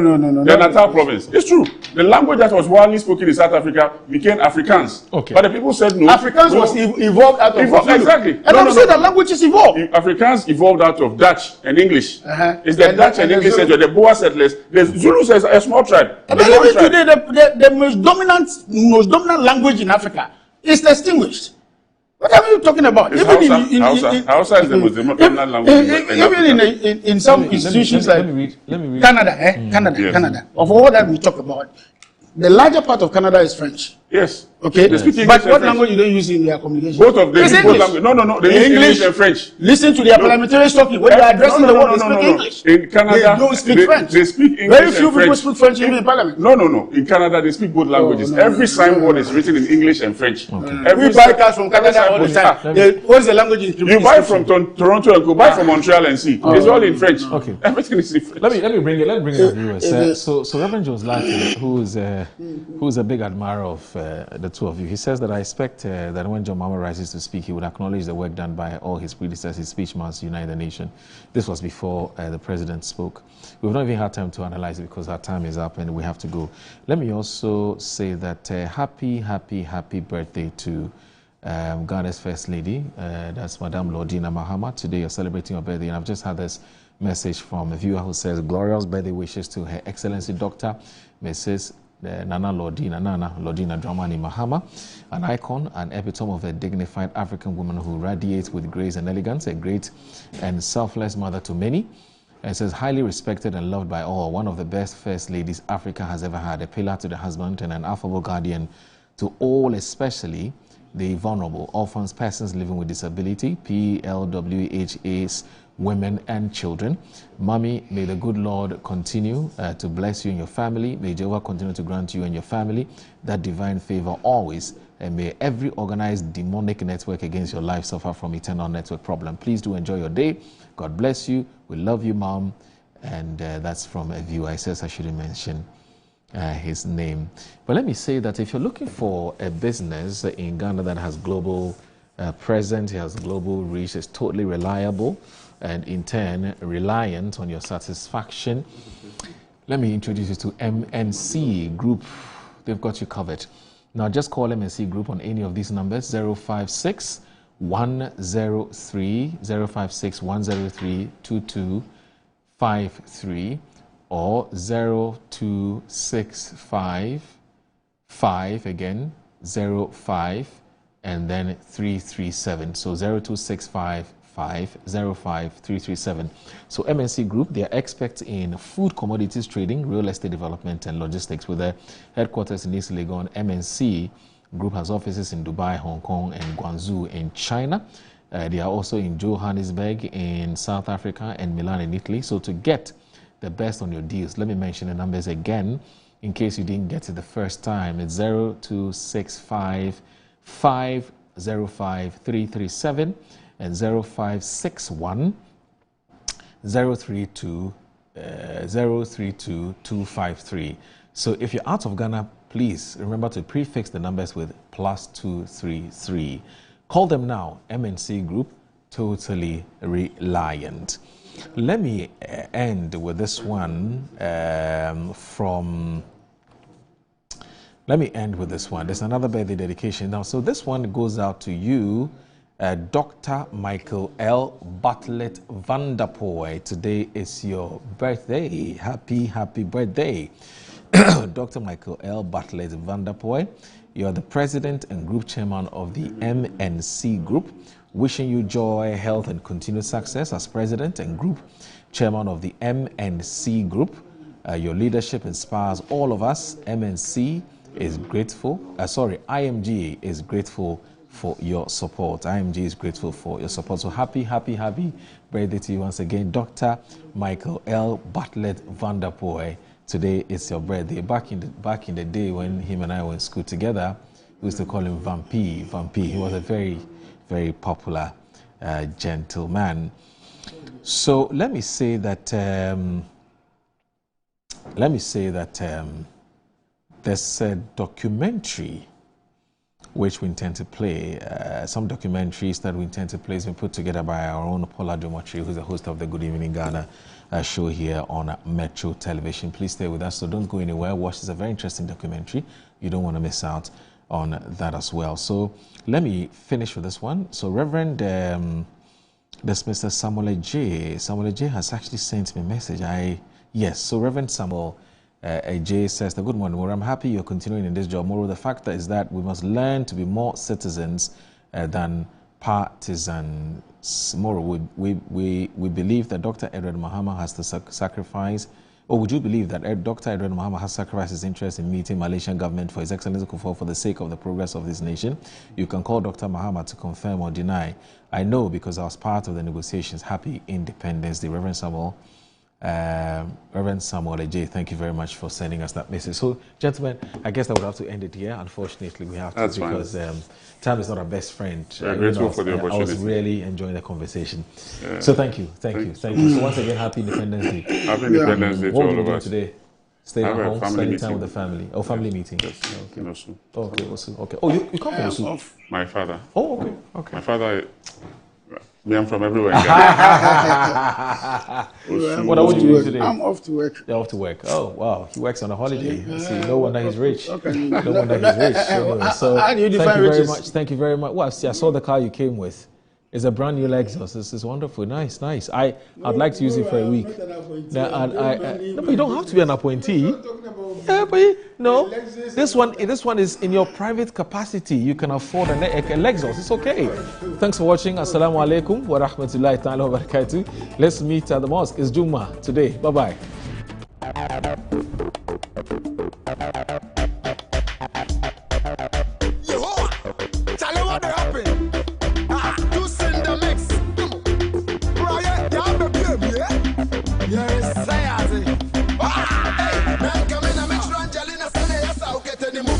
Adwane pata pata, empenyi ni sentino. Sase mi tuino.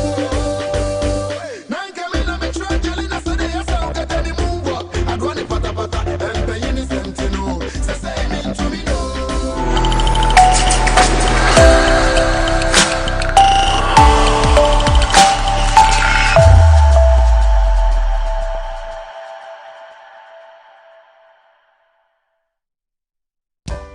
In my line of work, a confident smile is everything. Kale Charcoal Toothpaste keeps me on top of my game and ensures my smile is always radiant and bright.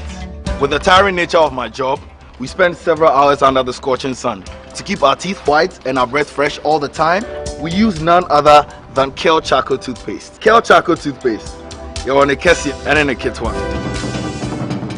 Samayo kendini ehu behia se metwa sapapadia to ama me manfo Kale Charcoal's natural ingredients ene bo me se ho ban e ma ne sren ne sanso mama hotoso e wo bedwam. Kale Charcoal Toothpaste.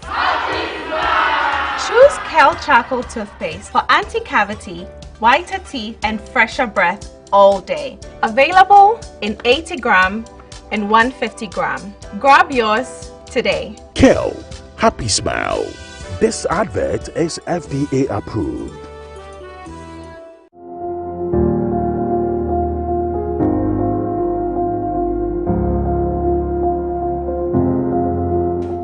Zoomlion Private Services Limited, your waste management expert. One of the most innovative aspects of our business is our commitment to adopting cutting-edge technologies and sustainable practices in the waste management industry. We have invested in modern waste collection trucks, digital payment systems. We have also implemented efficient waste segregation systems and also developed strategic partnerships with our various stakeholders in the waste management value chain. I can talk about our innovative approach that enables us to reduce waste disposal costs, also minimize our environmental impact, and provide our clients with seamless customer service experience. We are the waste management experts.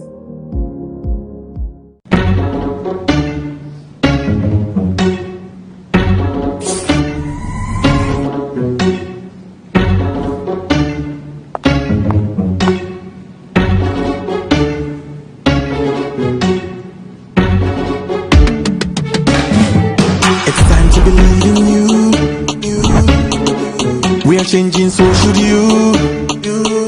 If you're dreaming, don't be afraid. And in the valleys, keep your head up high. Dare to dream with Puma drinks. Yeah, believe it, you can achieve. Oh yeah, clap your hands for the whole new vibe. Make we start the blessing. Oh yeah, come alive. Let me hear you.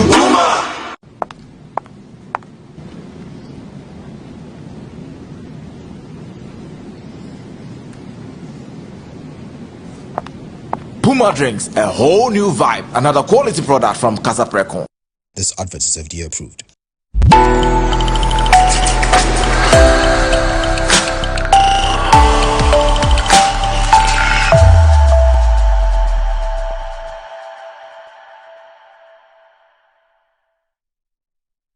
The story of Ghana's independence as the first country sub-Sahara to achieve this feat from British colonial rule has many strands to it. At the end of the Second World War, the Allies were successful and Adolf Hitler had been vanquished. The Americans generally preferred a policy to release colonial territory back to the natives. The British had a system that kept decolonization as a sure option. Ghana, then the Gold Coast, was ripe and ready for this experiment. Its population was sufficiently educated, its society was modern, and the Gold Coast was rich. Yes, by 1945, the Gold Coast produced 2/3 of global cocoa. But the story goes back to the 13th century, and in this film, we will tell you the whole story, the ups, the downs, the victories, and the successes of Ghana's independence struggle.